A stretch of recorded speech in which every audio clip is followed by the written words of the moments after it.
Will somebody do the land acknowledge? Okay. Okay.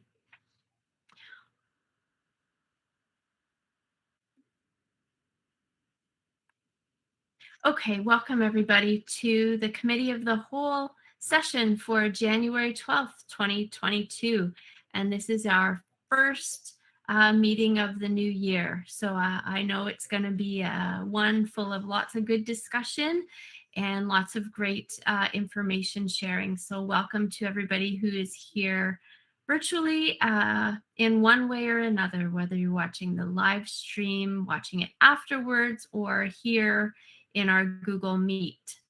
I'd like to call the meeting to order at 6:05 p.m. And acknowledge that all trustees are here and welcome Director Ennis, Associate Director Bogue, Principal Brent Coakwell, System Principal Brent Coakwell, Superintendent Podger Barrick, Manager Gortmaker, and the wonderful and talented Kevin Raposo, who is broadcasting us to millions. I'd like to note that item 1.2 on the agenda is private session, and it is likely that we will be having one of those this evening, but that we will do it after the public portions of the agenda, just in respect of everybody's time that's tuned in. So we'll move on to item 1.3, which is acknowledgement of traditional lands, and I'll turn it over to Margot with a reminder that in committee we are less formal, so first names, and we'll just use hand up functions, whatever works for people. Thanks. Awesome. Thank you, Tracy. Halton, as we know it today, is rich in history and modern tradition of many First Nations and the Métis. From the Anishinaabe to the Attawandaron, the Haudenosaunee, and the Métis, these lands surrounding the Great Lakes are steeped in Indigenous history. As we gather today on these treaty lands, we have the responsibility to honor and respect the four directions: land, water, plants, animals, ancestors that walk before us, and the wonderful elements of creation that exist. We would like to acknowledge and thank the Mississaugas of the Credit First Nation for sharing their traditional territory with us. Thank you very much. Today I heard in a session that some of us were in another land acknowledgement, which also was really interesting and kind of took me to that place where I think we're going to go this year, which is how to kind of deepen the learning and the meaning of that acknowledgement. So I look forward to that. So if we go to item 1.4, it's approval of the agenda, and I jumped ahead a little bit earlier to note that with your approval, we'll move the private session under public questions or after public questions. And there's also another switch, which involves just flipping item 3.4 and 3.3. So the Pineview update would come first, followed by the community planning and partnerships item. And that's due to some availability things, and hopefully we can still keep right on track with the timing. So would anybody like to make a motion to approve the agenda as revised? Thank you, Tanya. And is there any discussion or questions or concerns about anything there? Okay, seeing none, all those in favor of the agenda as revised? Okay, thanks everyone. That carries unanimously. Okay, so we'll move to the consent agenda portion, which we don't have an order paper, so it basically is just those minutes from December the 8th Committee of the Whole, which were attached starting on page 2. Is there anybody that would like to make that motion? to receive the consent, thanks, to approve those minutes. Okay, thanks, Joanna. Is there any discussion? Okay, all those in favor?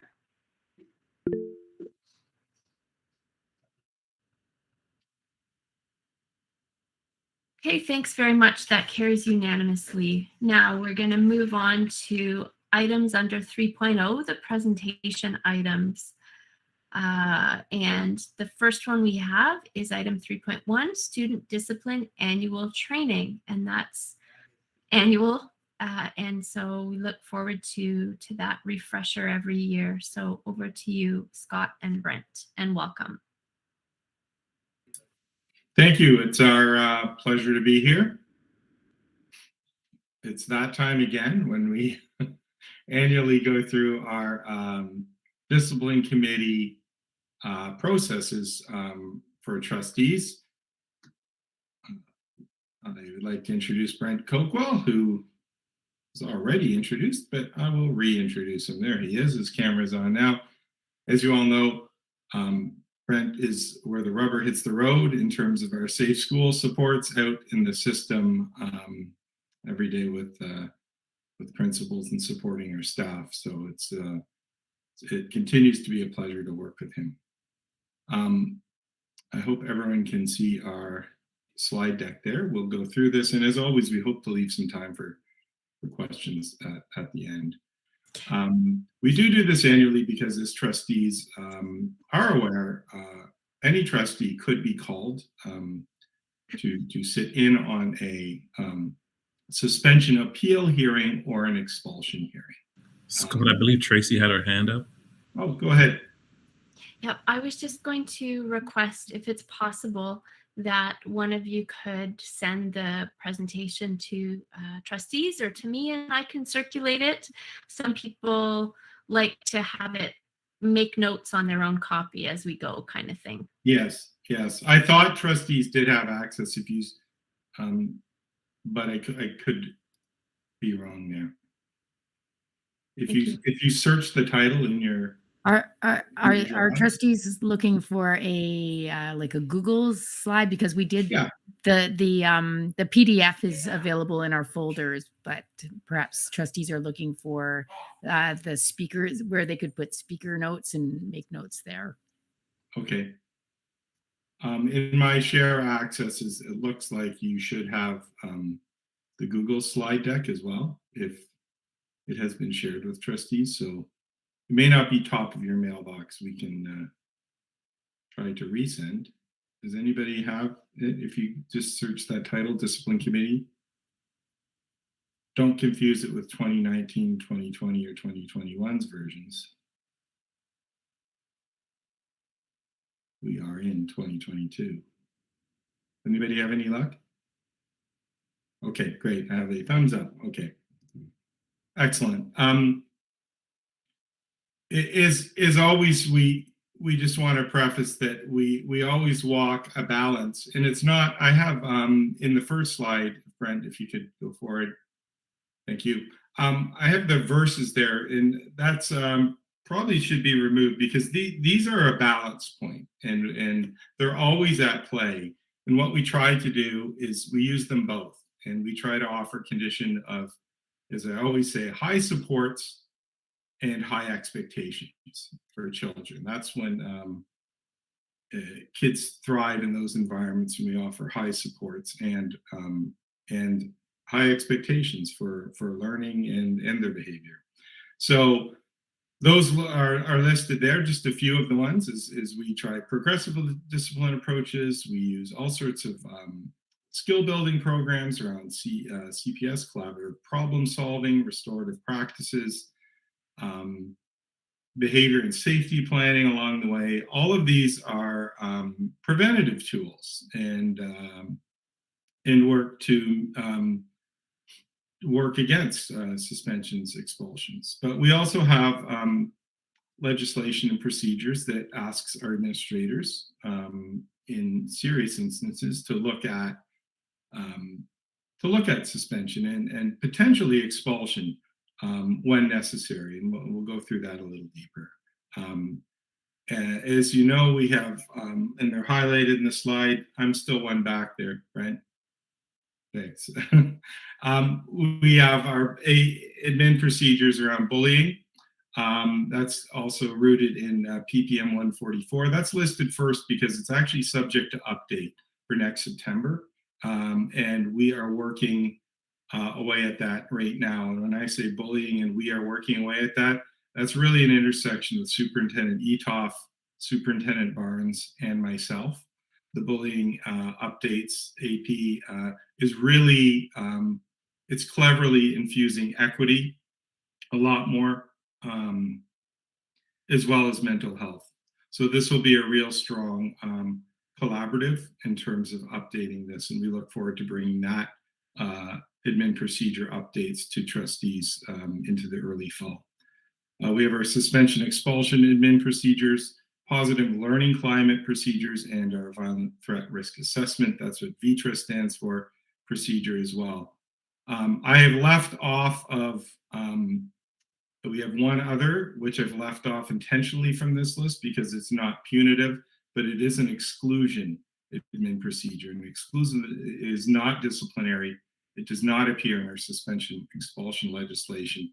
We merely house and track that in safe schools along with our special education department. Next slide, Brent.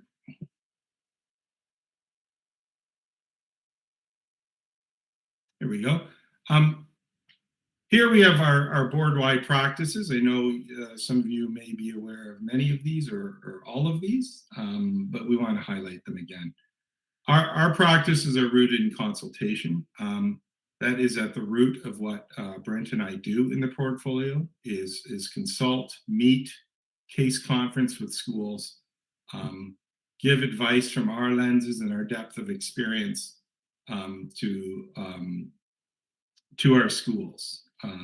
We find consultation is where the real mitigation happens when we question and probe. We've done better and better work each year, infusing our equity leads and student services, their special education staff, if students have IEPs as well. So it's a real collaborative. We don't want complex decisions made in isolation. It's not that we don't trust our principals, we do, but we want to support them as well. Our annual training for administrators and the use of the grids to support decision-making is also crucial. It really gives a guideline, a quick and ready reference to principals, and the annual training is vital. A, we have to do it. B, even if we didn't have to, we would do it. Because it is legislated for all of our new administrators. And what we are adding more recently, the last few years, is all of those new to our principal or vice principal pools, while they're not in the role, we'll be doing some onboarding training. And Brent will actually tomorrow be leading that. So our new pool placements, even though they're in teaching roles, will be getting some of this content tomorrow before they get into the role and they're bombarded with it. So we're heavy on training. And 3 is vetting. We do not, trustees have hard jobs. These cases are very difficult. We don't want to tread lightly on that, and we try to bring cases of merit forward. There's lots of decisions and counsel offered that would not knowingly bring what we feel is a weak or unmitigated case to trustees. Number 4 is our processes. Our appeals and our hearings are always tinkered and advised. We just made an adjustment, actually rooted in the advice of trustees just 2 hearings ago around some of the outcomes. So we're always revising and updating those. There's a real consistency to them and structure to them, and I think it serves the process really well. And number 5, we know hopes to be a really strong program. It's a strong olive branch to our families who have children that are in risk in many cases, and they see it as a very hopeful program. How's that for a tie-in? That's a really well-run, successful program for students, whether it's online or face-to-face. Next slide, Brent. Do you want to talk mitigating factors since you do it almost every single day? Thanks, Scott. Happily. Mitigating factors are conditions and things principals must consider before suspending or making a recommendation for expulsion from a school or the board to trustees. And some of the key mitigating factors that we look at are, does the student have the ability to control his or her behavior? And that also goes along a continuum of age and stage of development. So we've recently seen changes and looking to in the Education Act regarding what mitigation looks like, especially in K-3 regarding 306 suspensions. A year ago, those were removed, and we're continuing to remind principals on how mitigation will be done in this case of a 310 suspension, which are the two different codes we use. 306 suspensions are ones that are suspension only, and they're may considered. And 310 suspensions are ones where we may consider making a recommendation to the board for expulsion. Those are considered in education terms as a little more as more serious offenses, and where principals shall suspend, and what this would look like. We also, where the student does not have the ability to understand their possible consequences of their behavior. So this sometimes is students who have special education needs, and we have information that's been shared with us around that and how we would mitigate for this. The third one is challenging, and one that we work with a lot is around students' presence and safety, and that it does not create an unacceptable risk to the safety of another person. So we use this and look at this mitigation, and we look at the safety of other students, classmates, and that of other persons within the school that they're attending. And the last is the student's history. Has discipline, other academic personal history, such as recent trauma. We know in this circumstances right now, I talk a lot with principals about impacts of COVID. What's this had? How's the implications of a suspension look when we have courses that are double time length? We were just dealing with that in the fall before we went back to the 4-day cycle. What are all these mitigating pieces we need to consider when we're looking at imposing the length, duration, and if it's a suspension or expulsion recommendation?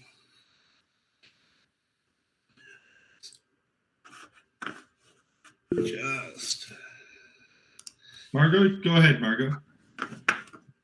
Great, Frank, can you go back to that one? I know you're still not finished, but I just have a kind of a question.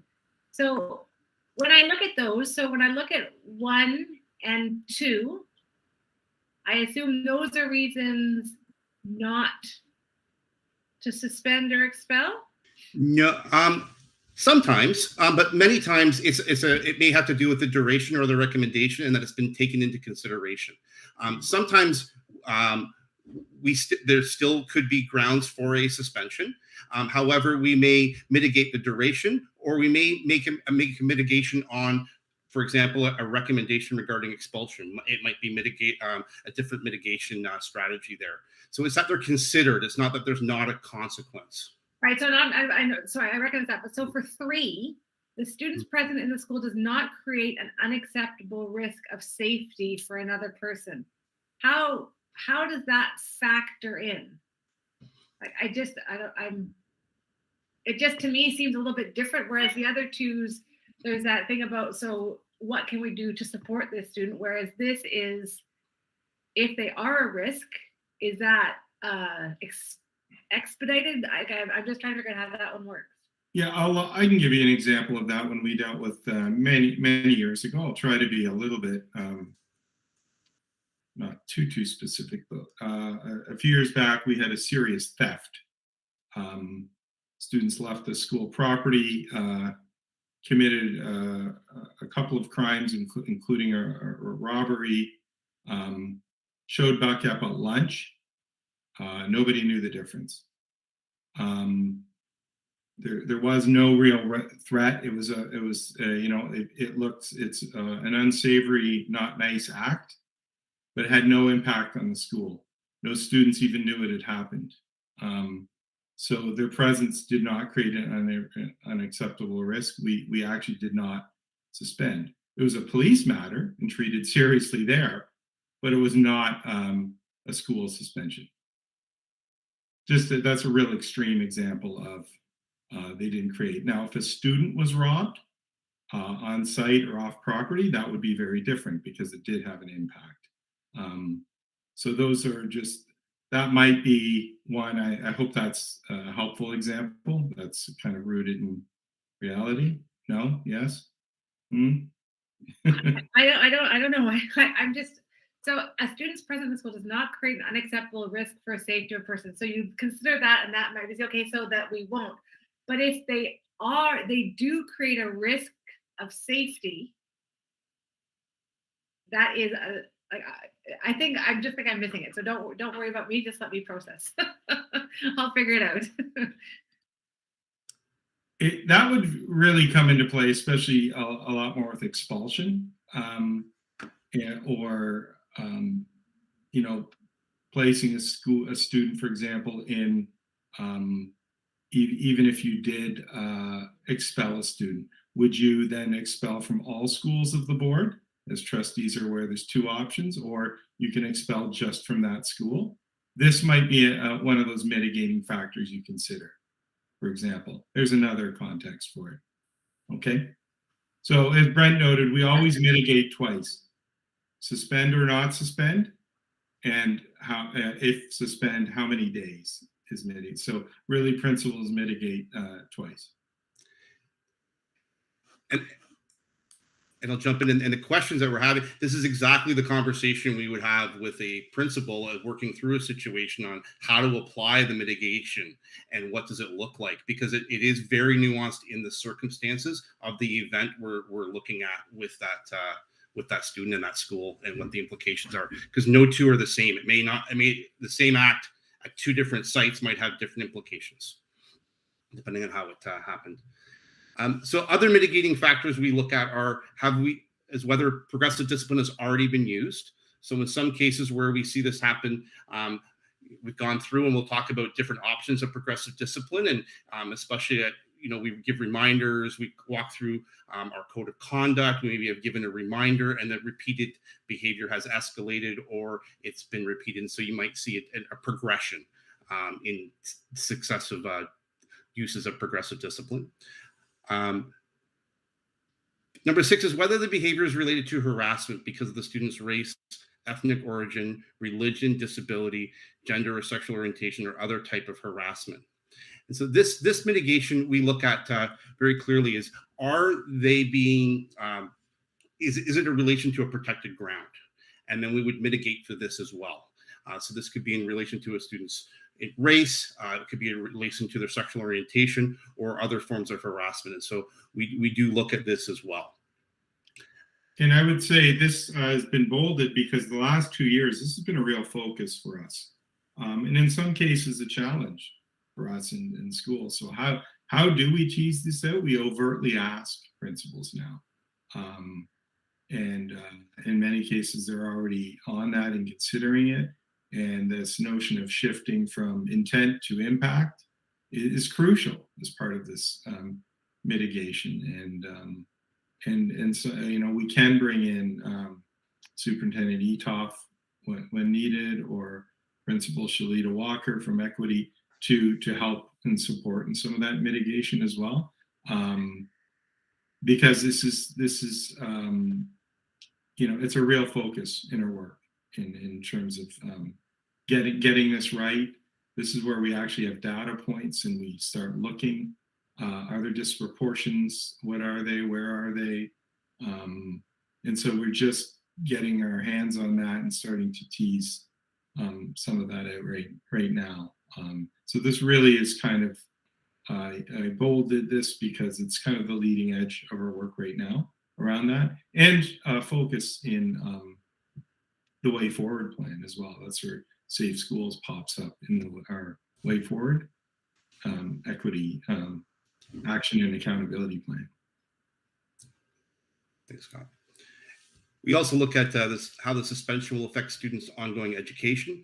And I think this would also, I pointed out already earlier, especially with COVID mitigation right now, we looked very closely at how double periods, when we had the larger time blocks earlier in the fall, were impacting consequences, because they were really 2 days were in one. And what would happen if you had a 3-day suspension and then you didn't have class for a week? What was the impact of that? So we've looked really closely at mitigation on ongoing education. We also take this into account with students in a variety of factors, especially when we look at longer term suspensions and the impact of that. And then the student's age and progression. This has a big impact, and I know we see that in other areas as well. That transition from primary to junior to intermediate to secondary school, we see a change.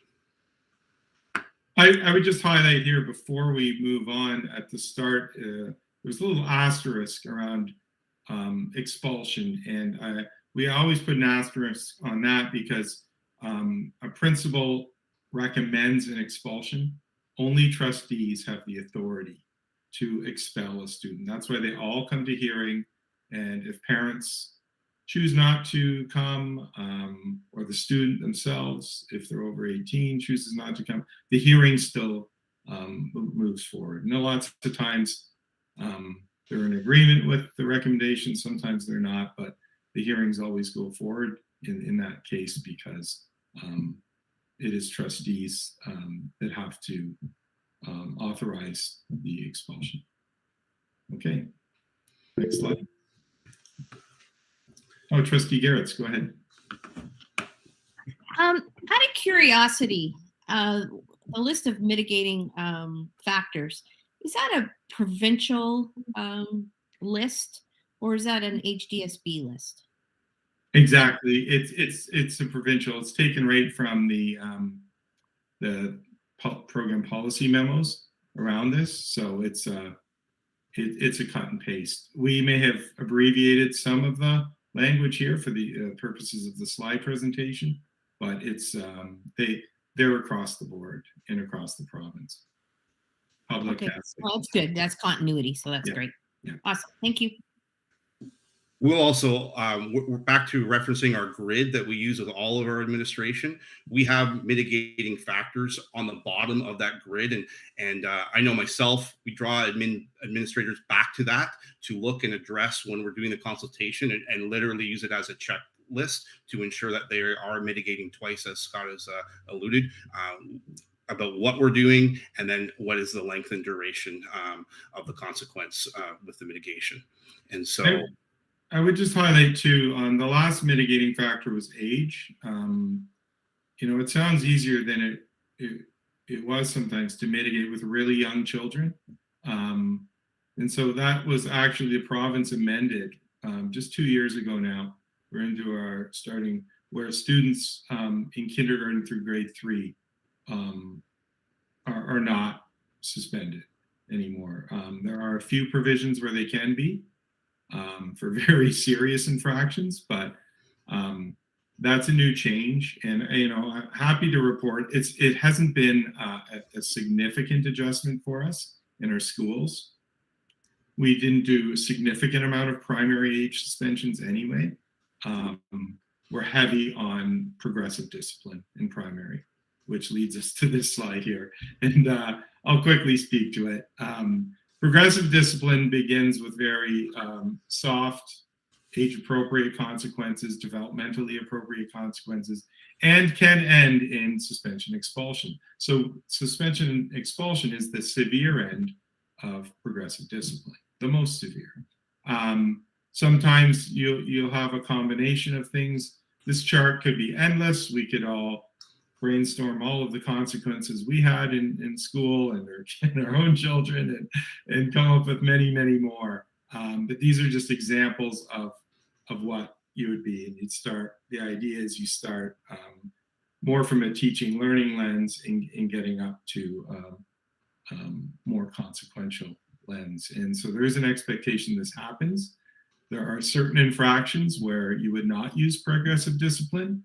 as much. For example, uttering a threat to kill someone, pulling a weapon, weaponizing someone, where you go straight to suspension or expulsion. That's pretty rare in our system. Does it happen? Yes. And given the severity of those, trustees know of many of those cases as they do come to hearings for that. But that's just an example here. This is by no means exhaustive. It's just a sample. We do offer our principals a much more comprehensive list of consequences as well, but they're usually pretty good at working with teachers and parents around them. And it can vary for every kid. As for some families, for example, a call home. A call home to parents can be magic for some. You'll never talk to the child again in the history of the time in school. And in some cases, it can complicate things even more so. So it's everything, and that's about students and schools knowing their learners really well to make those calls. So that's at the heart of progressive discipline. Next one, Brent. Do you want to take this one? Sure. So the role of trustees in the suspension appeal process comes in at step 4 of our progressive discipline, our appeal process. Before it would come to the discipline committee, we have worked with the school and the family through a number of steps prior to that to look to address it and to review the suspension and the nature of it. When a suspension is given in our system, part of the letter alerts parents to the process if they would like to appeal it. In that process, my name is given and my contact information, and allows parents to reach out to give us formal notice of appeal. And that would launch our appeal process. It is then I share some information with parents around our process to make sure that that has been communicated. I share our code of conduct. I also share our full suspension and appeal process administrative procedure to make sure that they're informed of the steps and what their rights are, but also to help them navigate this process. It is then at the school level, a principal's review. They would meet with the parents, look to try to remedy the situation. And if it was not resolved at the school level, it would then move to the superintendent level. The superintendent would then follow a similar process, meet with the parents, look to review the suspension, and that would then be the process that happened prior to coming to the discipline committee. If there was no remedy from the school, the superintendent, we would then have a formal hearing with the discipline committee. For reference, and you'll notice these numbers have shifted dramatically over the last couple of years due to COVID. We have seen a very significant reduction in the numbers of suspensions last year. And even in 2019, 2020, they are down from the previous year because there was a number of weeks we were closed there as well. So last year we had 290 total suspensions. The majority of them were in elementary, 241 with 49 secondary. So quite a significant drop there. We had no expulsions last year. And I will talk later, but I have it here on this slide, exclusions, which are separate, but just wanted to provide a data reference for that. Out of these numbers of suspensions, we had 13 appeals to the end of June 2021. 12 of these appeals were resolved at the school or the superintendent level, and 1 went to the discipline committee last year. And this was upheld by the discipline committee, and 3 of those suspensions were expunged by the principals.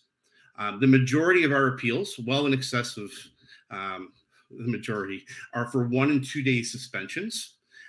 And that continues to be anecdotally this year's benchmark as well, that appeals are for 1 and 2 day suspensions. In the current year to mid-January, we have 19 appeals, 1 appeal process through the discipline committee, and was upheld in a hearing. So just to give you a context of how many suspensions we hand out as a system, how many would come to the appeal process, and then how many would end up at a hearing. And those numbers, when we look back at larger scope, would be consistent percentage-wise. Very few come to the board, and which is great because we are working with families to resolve. And support the student in their learning moving forward, and but also bring ones of merit that need to be addressed and upheld and brought before the trustees and the discipline committee to be heard at that level. I can take this one. This is I'm not going to belabor the slide. I'm looking here, and I think by now all trustees have experienced hearings, and they know what to expect. They've seen the scripts. They know they can be quite fairly tense and emotional meetings. So we don't do that. We always appreciate, value, and build in time for questions for trustees. So that's a point of emphasis where and the public and those participating in hearings, I think, always appreciate that, and they feel very valued and heard regardless of outcome. So I'll go forward there. In terms of discipline committee decisions, there's really the choices, and they're detailed in the hearing packages that trustees get. You uphold the suspension, you reduce the days, or you quash it, which means pretty much getting rid of it. And that includes the electronic copy. In this case, decisions of trustees are final. There's no appeal beyond the Board of Trustees for suspension hearings. What you cannot do, and some parents do, and Brent always tries to make parents aware of that, is they can't ask for cash, apologies of certain things, training for various staff members. There's all sorts of things that people seek when they start appeals, and we have to let them know it is essentially about those three elemental items. So there. In terms of expulsions, if you can skip down to the expulsion slide, right? I'm just looking at our clock here. Very similar in terms of the hearing structure. The one I want to note here is the outcomes are a little different. You can uphold an expulsion from all schools or uphold a decision to one school, or trustees can move that between whichever they feel is most appropriate. Principal will always make a recommendation. It can be changed to a suspension of any number of days, or it can be totally quashed and the student returns to school the very next day. Just the one point there before I leave too is expulsions are subject to appeal beyond the board to the Child and Family Services Review Board. We've had one such appeal go beyond to the CFSRB. That was a few years ago. If I could talk a little bit about exclusions. Again, exclusions are not disciplinary. We've added this in so trustees get to learn a little bit more about them. There are 5 types of exclusions that we would do. One is a traditional one. Most of them center around concepts of health and safety, where the mitigating factors have led us to believe this is not a disciplinary. The child is not in full control of themselves. This is the very item in their IEP and that sort of thing. So it's very much rooted in our managing violent and aggressive behavior admin procedure.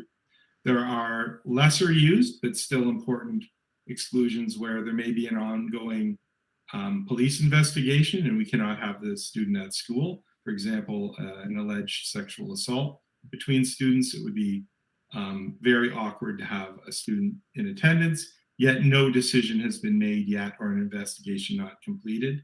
Until police have finished theirs, we cannot make any sort of investigation ourselves. So it's a procedural piece for us. We use that several times a year. If there's an ongoing school investigation or process where having this child, that child in class at school could hamper the investigation, we can temporarily exclude. Students with complex or violent pasts that are trying to register in Halton, we can temporarily exclude or hold off on the registration until such a time as we can organize a case conference and make sure safety and behavior plans are in place. We always say a strong and good start is better than a quick start. And then there can be medical exclusions where we simply don't have the complex care set up, and that is Brent has, and with his student health hat, has been involved in some of those where we have to align and get proper nursing care and such in place as well. So there are 5 different ones. A is the most common one, but those are exclusions. Again, not disciplinary, but done for health and safety. And I just note this because exclusions are appealable to the full board, not the discipline committee, but the full board of trustees, as noted in the Education Act. We've never had one. I say this every year. We've never had an appeal come to board, and it's a simple majority vote, which would uphold the exclusion or, again, bring the student rate back into school. And we always remind parents in the letters that we send, we have exclusion letters. So again, not really about the discipline committee, but within the purview of trustees. One day there will be an exclusion appeal. We try to keep our exclusions quite short and brief. We're talking a day or two, 24 to 48 hours, maybe 72. There are the odd one that gets really complex and extends beyond that. But those are exclusions, and we want to build that in a little bit more, because one day I am sure we'll have an exclusion, and I want trustees to have some background about what that is. We're Brent and I are happy to answer any questions.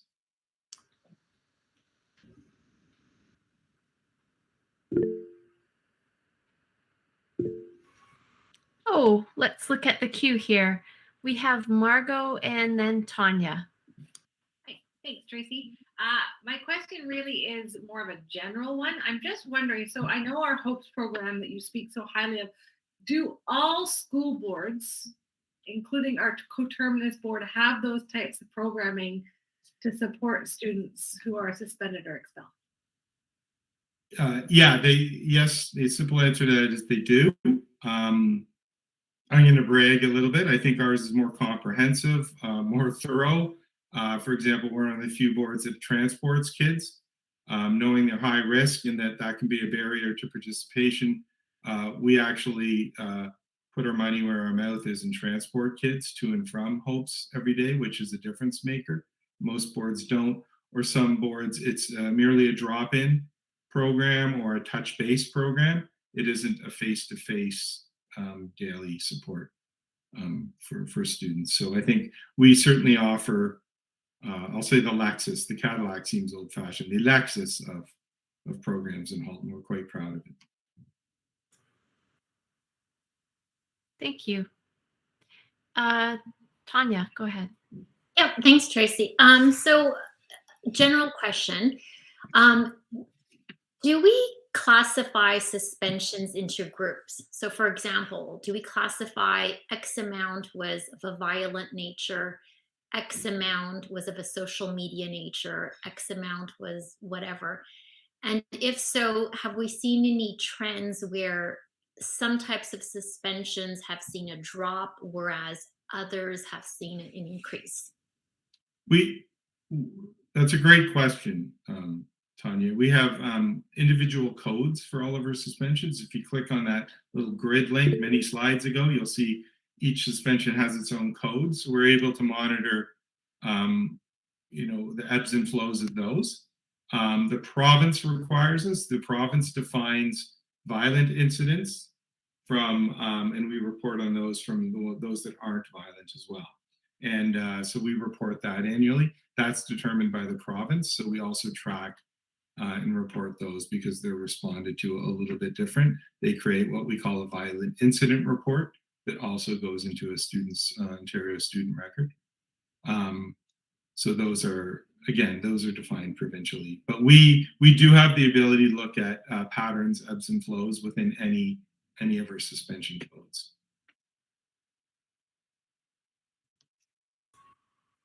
Joanna?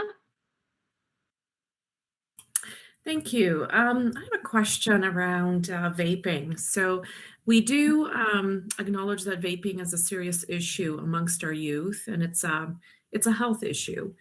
And I'm just wondering, please correct me if I'm wrong, if a student is found to be vaping or in possession of vaping paraphernalia, is there a suspension that they're presented with? And where I'm heading with this is a few years ago, we had a youth council present to us advocating for doing away with that punitive action against the student in terms of suspensions and looking at helping them with the reasons behind their addiction, providing some education and support. So I'm wondering where things are at with respect to that. Thank you. I'll let Brent take that one. Thanks, Scott. Thanks, Joanna, for the question. It's a great question. It does fall under our progressive discipline policies. However, that being said, we very much have shifted in the last number of years in consultation with public health and Halton Public Health to a educational stance, as we would with many of our progressive discipline steps. So it may become a suspension, and I use the terminology may, because we may get to that point where there needs to be, and we look at the impact of that. However, it is very much done. We have training out for administrators on how to work with, that's been supported with public health on a progressive stance. So, for example, a warning, a call home with additional information regarding the harmful nature of vaping and the impacts, with some resources that have been supplemented from our partners at Halton Region Public Health. Then followed up with some tracking within the school to say, have we provided that? And then an escalation matrix. So we have clearly documented and shared out as part of our training with all of our administrators framework that is based in education and rooted in it, and the harmful nature of it. At the end, it does also even become an enforcement piece with the region, because we know many of them go off site. There's signage that has to be up. There's a number of factors we take into consideration, but education around the harmfulness of it is the priority in that. Absolutely. Yeah. I mean, there is the other side too. Students constantly report, they don't feel washrooms are safe if you have groups of kids vaping. And so we do walk that, as the first slide, we walk that tightrope and try to find that balance in there as well. We can't let it pervade our schools either. And I'm sure, Joanna, you appreciate that. I see it. So there are contexts for it. If the behavior we understand kids they're addicted. So there's ways to do it properly that we don't applaud necessarily, but there's a way to do it properly. But in classroom space and in washroom spaces isn't appropriate. And so we're fairly unequivocal on that.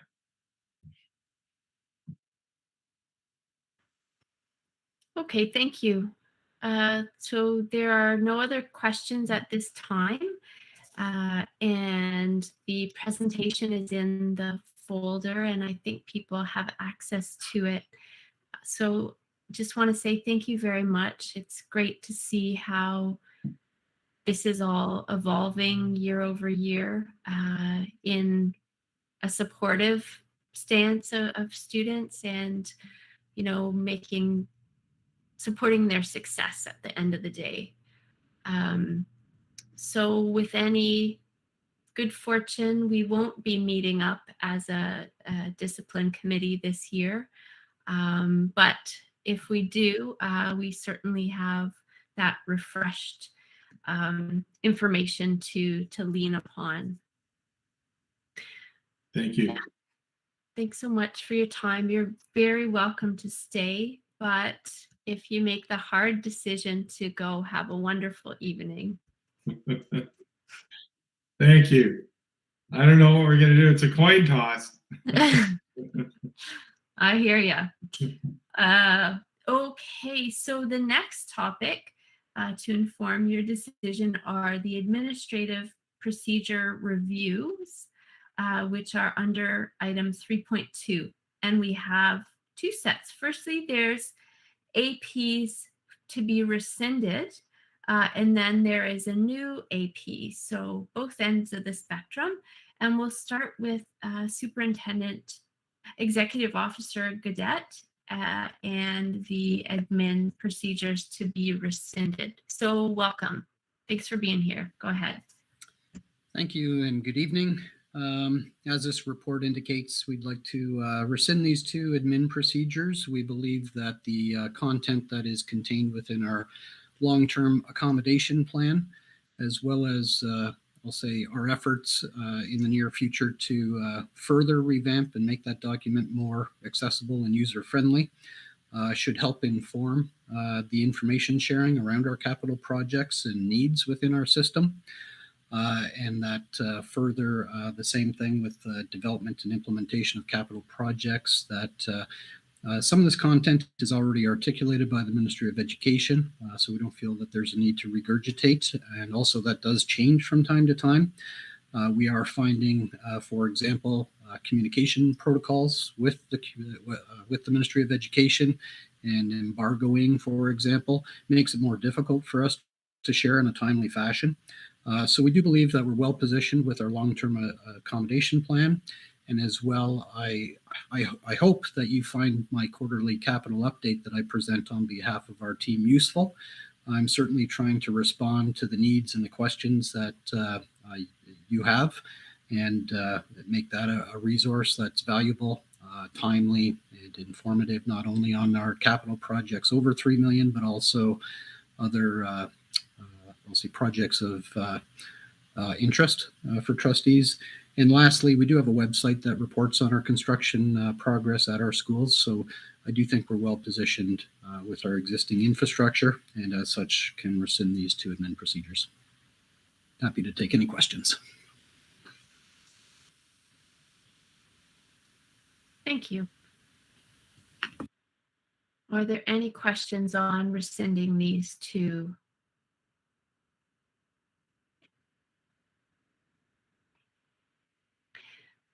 So practically speaking, is there anything different than that trustees and or the public will see from the status quo? To answer that question, I'll say I do hope that the quarterly capital updates are a resource that people are relying on, with the, I'll say, the visual graphic with the green check marks, hopefully more green check marks than caution or red X's. And as well, our website, we're I'll say, doubling down on our effort to update our webpage and keep it current. So hopefully that provides a better tool for more timely information. So I wouldn't say there'd be drastic changes. And I would say for the public, I think it's highly unlikely that the public would go look for an administrative procedure to understand how we publish and what we do around capital. Okay, thank you. Seeing no other hands up, we will, yes, those two will be rescinded then, or are rescinded. When is that effective? Immediately? When does that happen? I think as soon as we can work with our partners to remove them from the website. Okay, awesome.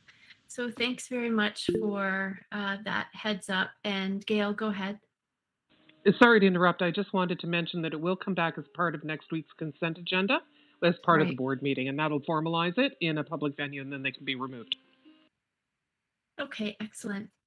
Sounds good. Thanks very much. And thanks, Ian, for the info. So we will go then to the third AP, which is a new one, the student trustee elections, and welcome Vandy as well for this item. So over to you and Leah and Joanna and David and whoever else. So I'll start off, Tracy, on this one, and Vandy, great timing. You timed that just to almost to the moment. So this administrative procedure essentially was part of a student trustee policy in the past. So much of the nuts and bolts hasn't changed, but it has, because it's very operational in nature. When the trustees and student trustees worked on the student trustee policy, they decided to pull this out and make it into an admin procedure. Staff have reviewed it. And again, with very minimal changes, it's in pretty good shape. Our student trustees, and Vandy can speak to this, have gone and got a little bit of feedback from student senators to make sure that the procedure is clear, particularly around candidates that wish to run in the election. And so we've got some minor tweaking that we're still fine tuning, but the substance of the procedure likely won't change too much. So I don't know, Vandy, if you want to comment maybe a little bit around some of the feedback from students. Absolutely. So we really appreciate the opportunity that we had to review the elections AP. Firstly, I think it's great that we have it as a separate document. It's a lot more clear for students now and any potential candidates that want to review it prior to running for elections. We did allow our secondary senators the opportunity to review the AP. They provided some feedback around wording, as well as just clarity. I think we wanted to make the document as student-friendly as possible while still obviously maintaining professional language. So we pointed out maybe areas where we needed to clarify what certain things mean, like dates or terminology, just so that we're not creating an unnecessary equity barrier by making the document hard to read, because we want to invite any student to be a student trustee and to review the necessary steps that they need to take. We also did have some recommendations for the elections in general. So, for example, we suggested the idea of having live questions or just questions that we ask as follow-up to the speeches, because this was an element of the speeches in the past, but due to, I think, just over the years, we've had a lot more interest in becoming a student trustee. So we haven't had time for questions, and also due to the online environment because of the pandemic, we didn't have the opportunity to ask questions because speeches were recorded last year. So we're hoping that we're able to add some additional, I guess, layers to the elections process, because student senators really did appreciate having the opportunity to ask questions of the candidates. Yeah, I think I'll pass it back over to David. Yeah, thanks, Andy. Those are great points. And some of the conversation that we've been having kind of offline is just around whether some of those details need to be in this procedure or whether they can live in a guideline. For example, when elections are announced, some communication goes out to kids around those guidelines and parameters, so that there's some ability for student trustees from year to year to modify and adjust things to to tailor them to their own needs. So one of the things that we are under a bit of a time crunch for is to get this sorted out so that Vandy and Casey have it ready to go to roll out for elections come February. And so this should hit probably the next board meeting or so. So we'll continue to do a little bit of work on some of the fine tuning. And I think Vandy and myself and the student trustee mentors, and there were a few other trustees involved as well, would be happy to answer any questions if folks have them. And I also want to welcome Casey to the discussion and just give you time if there's anything you want to say before we have a bit of discussion. Thank you. Sorry I joined late. I just came back from the driver's test, but I'm so happy to be here. Welcome. I hope it was great. Yeah. Okay, celebration then. Very good. Joanna and Leah, are you okay if we move to questions, or do you? Yes? Okay. Go ahead then. Leah, I didn't see you. Sorry. Did you agree to go on to questions, or do you have? Yeah, okay. Margot, do you have something? Yeah, I know my question was just, were you successful, Casey? Yes, I was. Thanks for asking. Congratulations. Mm-hmm. Right on. So seeing no questions, I have a couple comments after Vandy. Yeah, I actually wasn't sure if I guess I can ask questions about something that I worked on.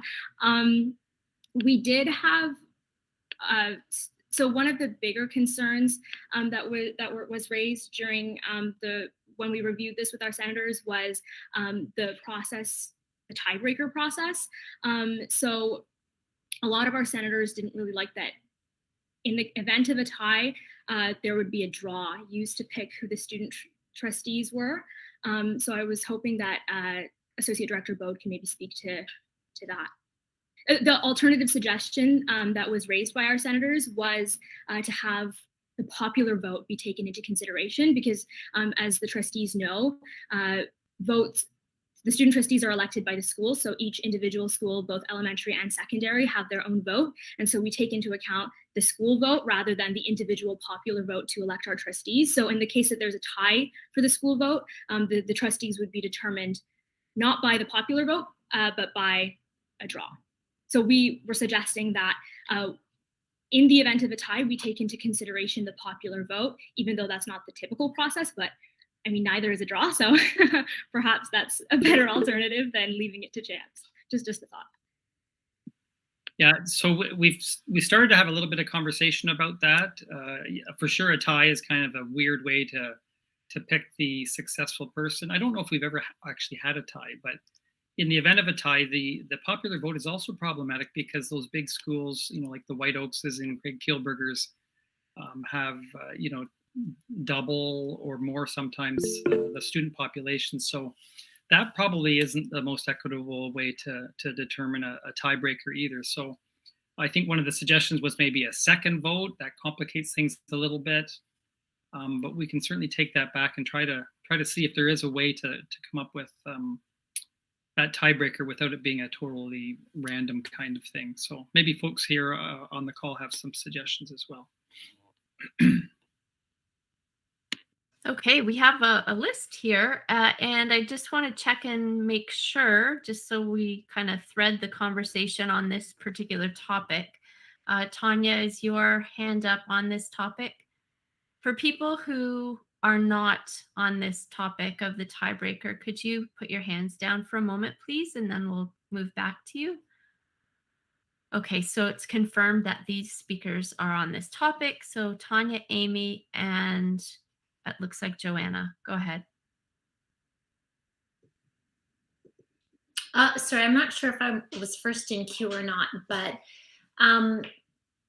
when we have a tie, when electing our chair, the process is to draw a name out of a hat. And we also have that same process in some of our other policies, for example, when we choose the name of a school. So just for consistency, I think that if we're drawing a name out of a hat for a trustee, that same process should be applicable to student trustees for consistency. Okay, Amy, and then Joanna.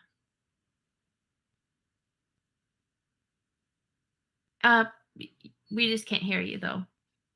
Yeah, because I didn't unmute myself. Okay, that's the first one for 2022. So I'm going to go the opposite direction on this, and here's why. When we vote on chair, that person still gets to be a trustee, whether they win or lose the chair position. And so I like the idea of conducting a runoff election for student trustee. I think it really, partly because young people need to be encouraged to vote. They need to be encouraged to be part of the electoral process. They need to be encouraged to know that their voice counts. And so I would really like to see a runoff vote if there was a tie for student trustee. I would really like to see that. I like the democracy of it. Thank you. We have Joanna, Bandy, Casey, and then Andrea, I believe. So if everybody can be really crisp with your comments, that would be great.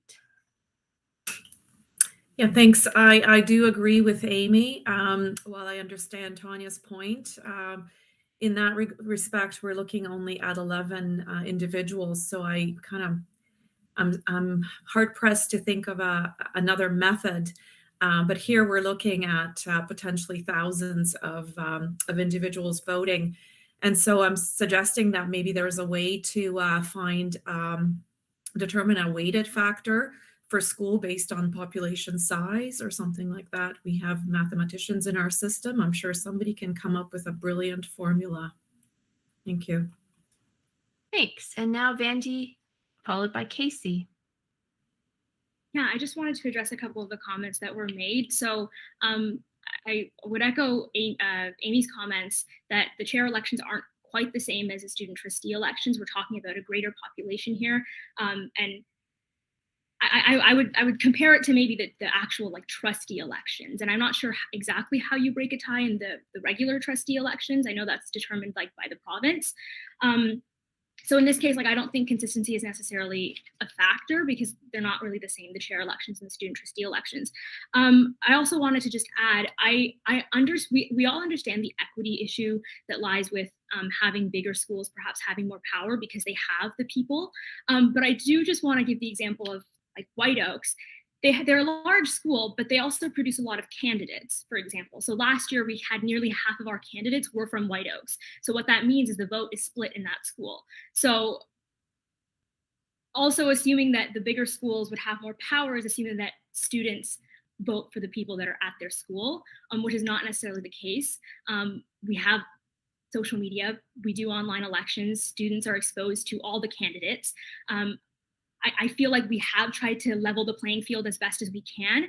If we want to talk about the power that schools like White Oaks and other large schools have, I feel like it might not lie in the election, like popular vote and talking about the vote, but maybe like the root cause of why it is that there's a lot of candidates from those schools or why it is that students from those schools are more engaged. And I think we would look at things like socioeconomics and other factors rather than the votes. So I'm not sure that it is, I understand the equity concern, but I'm not sure that in reality that would be as big of a concern when it comes to the ties, just because there's so many candidates coming from those schools anyways. Likewise, ultimately, I think when it comes to deciding student trustees, when it comes to breaking that tie, I would rather go with using student voice than leaving it to chance. So for me, like the student voice and yeah, okay, we use the popular vote, maybe there's a few equity concerns there. Still, the democracy and student voice is more important to me. And I think to our senators, they've made it clear than leaving it to chance, because then at that point, like, isn't that an equity concern? Like, I don't know. I think that's a concern in and of itself. So I'll leave it at that. But I think Trustee or Casey and I and the senators are very much in favor of either a runoff election or another democratic method of breaking ties. Thank you. Go ahead, Casey. Thank you. And just building off of what Vandy said, something that the senators and Vandy and I discussed was that not only because the votes within a big school, for example, like White Oaks, would be distributed evenly within the candidates, it's also that these elections are based on school votes. So even if it's between two candidates who are at a tie, those two candidates probably have multiple school votes in order to win these elections and to be the popular candidate. So that would mean that it wouldn't just be going down to looking at a big school like White Oaks versus a smaller high school. It would also look at all the other schools who are voting. So I think that's important to consider in the long run. I don't think the high school that the candidate is from will have that much of effect on the number of votes in total. Thank you. So my understanding is that David and the rest of the group are going to be, I guess, considering how to work and what to work in as this gets finalized and then utilized this year. So that's a tough question. I look forward to kind of hearing how that one turns out. I have a couple of small considerations for you, for your group. If I may, I don't see any other hands up at the moment. And one of them is, I can just go through them quickly. Under D, it says must be in compliance with relevant board policies and procedures. And my understanding is that, or from what I've seen in a lot of our policies and procedures, we list those related ones so people would know what they were. And they don't miss anything. Another question or comment, I think you say when the campaign starts, but when does it end? Does it end at the time when people make their speeches just prior to the vote? And then just at the end, you mention, or there is an Appendix B, which is the oath of office, but it's not referenced in the document. So I was wondering if you wanted to add one, something like once elected, student trustees are required to sign an oath of office, Appendix B, and fulfill the duties of office outlined wherever it's outlined, kind of thing, just so people know what they're getting themselves into. Thanks, Tracy, for that. I think 2 out of the 3 we have addressed, and the oath of office piece, we can add some language in around that as well. That's a good suggestion. Good stuff. Thank you. Okay, seeing no other hands up at this time, and that we have exhausted our time frame as well, just want to say thanks and look forward to seeing how that all works out. Okay, so we will move on to, I see that General Manager Thibault is here. So we had approved the agenda with the topics flipped. So next, if it's still okay, we'll move on to the Pineview update and then do the community planning partnerships following that. So you're on, go ahead. Thank you, and good evening again. So where to begin? I think I'll start with thanks to Elaine Westerhoff, who prepared this report and pulled all this information together as we gathered it all. I was, I think, a little bit excited about the notion I could go study noise and dust and other issues associated with the project that's come up adjacent to Pineview. At the outset, I hope this report hits the mark and does address the questions and concerns that were brought forward. I partly envisioned at the time of offering that we may need to engage some consultants to help us make this assessment, but upon review, certainly a lot of this work had already been done through the project planning stage. So just from a high level perspective, this is a 13-kilometer project along Trafalgar Road from Steeles to Highway 7. There are processes that municipalities and regions must take or follow to support the work that they do. And so in 2014, an environmental assessment was initiated by Halton Region. And in our discussions with Halton Region staff, this impacted probably 150 property owners. So it's a pretty large project for the region to take on. The EA was completed in 2016, and the EA followed Schedule C, which is to construct new or expand existing facilities. So quite some time ago, this was undertaken. In 2020, they completed the detailed design and only awarded the contract to their contractor in 2021. And with that, that's where we got into the mix with the utility relocation and that construction start. They don't anticipate that this project will be complete until 2024. And to be honest, I don't know if that schedule contemplates the pandemic and the implications. So this will be going on for quite some time along Trafalgar and be quite a nuisance to those that live in the area or travel it regularly. It does include a road widening, a new multi-use pathway, new paved shoulders, new street lights and traffic signals, and a new water main to service the region. And so where we started was with the noise assessment. Basically, they took 2015 data and used a computerized model to model it out to 2031 based on traffic modeling as well. Their target is 55 decibels, and they certainly wanted to keep the impact to less than 5 decibels. Which they did at 33 of 34 of the test locations, and noteworthy. I hope you were able to navigate the links okay and find the related references. At R4, which is just south of Pineview, they anticipate an increase of 58.6 up to 60.2 decibels. And at R5, just north of Pineview Public School, they anticipate that that'll increase from 62.6 to 64.6 based on their sensor arrays and then the computer modeling that they completed. Further, the traffic impact took 2016 data, modeled that out to 2031 as well. They use peak hour data to assess traffic warrants and other improvements. And of note, in 2014, improvements had already been made to the intersection of Trafalgar and Side Road 5.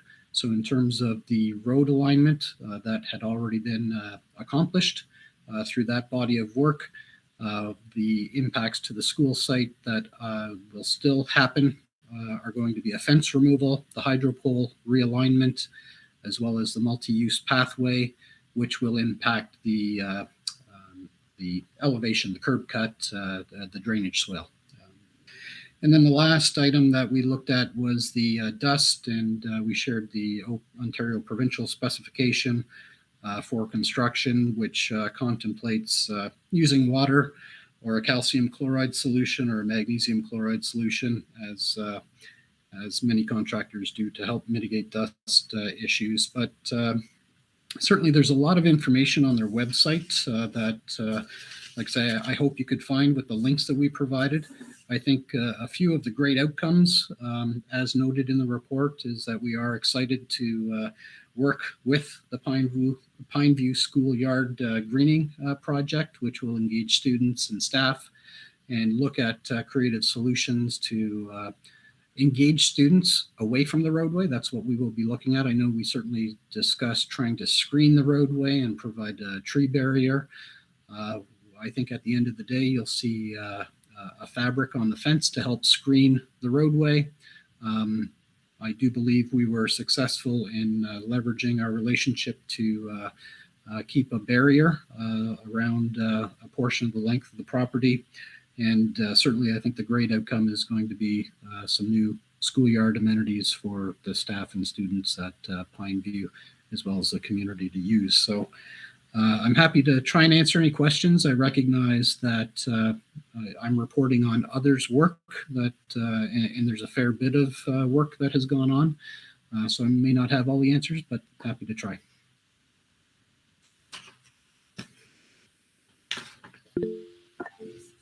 Thank you. Go ahead, Jean.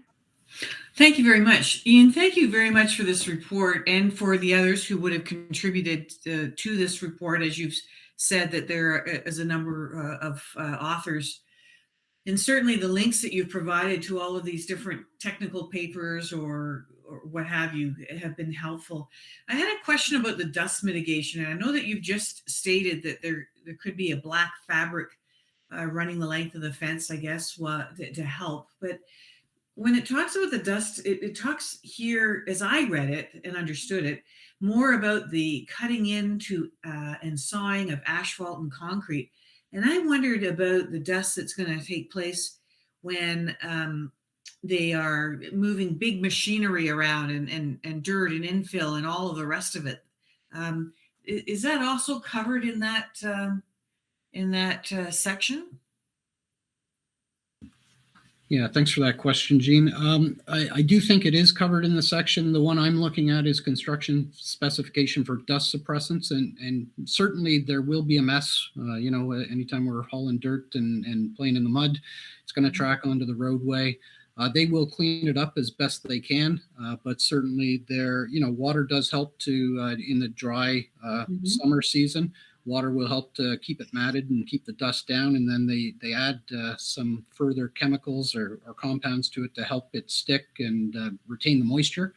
But it will be messy, and these are just for construction practices. It's not like this will be ongoing after the construction is complete. Right, and if I could have a follow-up question.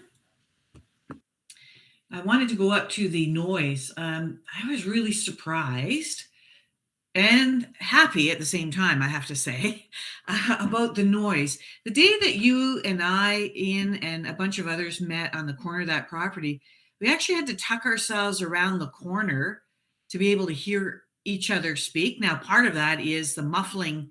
I think some of us had masks on and so forth, but it did seem to be rather loud. And I know that your study would say that everything is going to be okay. The decibels is all within range and it's not an issue, but we are encouraging more and more instruction outside our buildings. And so that area outside and along that fence line is a potential teaching area. And so I'm happy, surprised, but happy at the same time that it's considered to be within reasonable range, the noise, based on the study that they've done going out to 2031. Just keeping my hopes that everything works out and that we don't have teachers having to teach on the very east proximity of the property just to get away from the noise so that kids can hear their instruction. Yeah, I'll say this. We also, we anticipate this work continuing north. And so we've met up at Stewarttown. This work will pass by there. And part of what we've heard there is that, it's audible in the school. So to your point, when we did meet there on site, certainly as larger trucks were passing by, there's a peak in the noise. The sound, the noise assessment is based on an equivalency that they kind of, take out the peaks and the valleys and average that out. So it was kind of interesting to hear from Stewarttown where, in fact, you can hear the trucks in the classrooms. I think that's something that's on our radar that we need to understand, but certainly at Pineview, I think that's part of the principal's approach there is to engage the students in meaningful outdoor activities away from the roadway. We won't be looking to build an outdoor classroom adjacent to Trafalgar. We'll try and find a quiet spot and screen those areas where the kids are actively learning or playing. Okay, thank you so much. Thank you.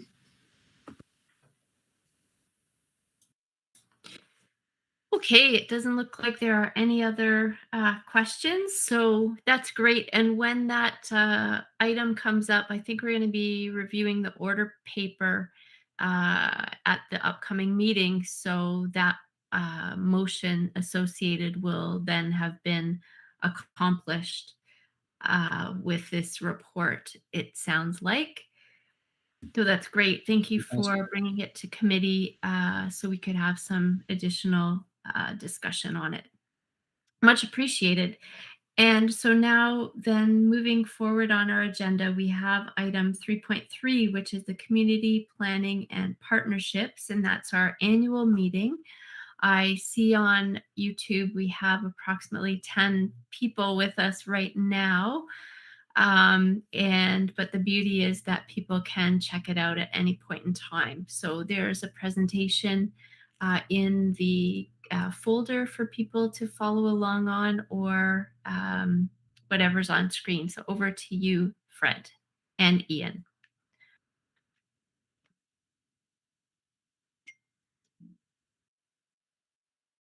There we go. Evening, everybody, and evening to everybody that's joining us tonight for the Community Planning and Partnership Guidelines, or Community Planning and Partnership meeting. So tonight we're hosting our annual meeting to present to our community some of the partnership opportunities that are available for consideration. We'll be looking at unused spaces as well as new spaces that'll be created through capital priorities programs. So I'd also like to note that this presentation is an abridged version. There is a more fulsome, larger presentation that includes some of the other policy documents, as well as more specific information with regards to what types of partnerships we're looking for and those parameters on the website. So again, all that information will be accessible there, and we'll point to some links at the end of this presentation. So with regards for tonight, what we'll do is we'll give a little bit of an overview of the process. We'll discuss the types of partnerships that are available, and then we'll go over a listing of both types of partnerships, both as I mentioned, the existing spaces within unused classrooms within our school facilities that meet certain criteria, as well as new co-building opportunities throughout the region. And then afterwards, we'll conclude with providing some next steps and direction to our watchers and our community members as to how they could provide an interest to the board.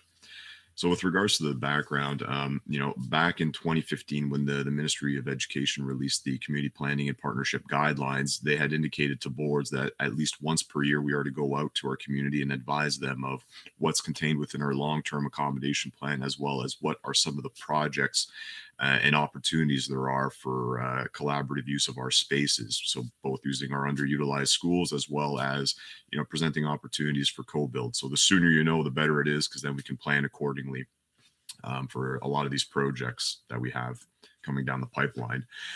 So with that said, too, back in October 20th, 2021, the board did approve the latest iteration of the long-term accommodation plan, the 2020-2021 version, which is one of the drivers as to what identifies these potential new build projects, as well as some of the underutilized space. And it also provides an even longer term projection as to what we're looking to construct within our region. So again, that can be accessible on our website, and it has quite a bit of information that to direct you on those projects. Now, with regards to the types of partnerships that we have available, as I mentioned earlier, we really have two primary types. The first one is sharing of surplus spaces. So as schools age over time, we hit our peak enrollment, which requires, am I not presenting the, thank you, Ian. I did not click the button.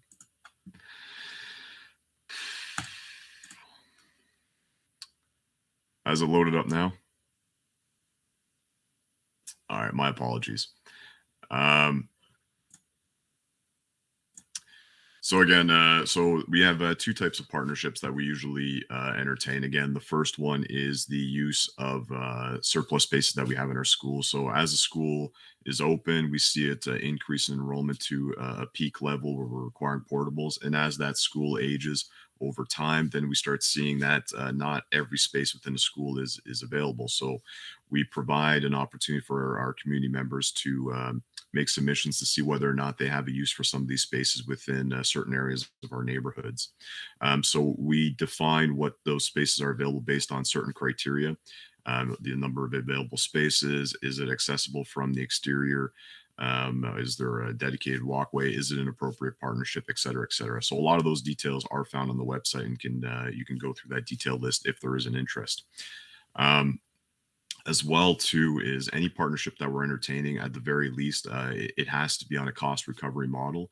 So any partnerships we enter into, the board needs to at least be made whole in terms of the operational costs for that space. So heating, utilities, maintenance, and cleaning and things of that sort. So that's an agreement that we have to enter into. The second type is a co-building opportunity.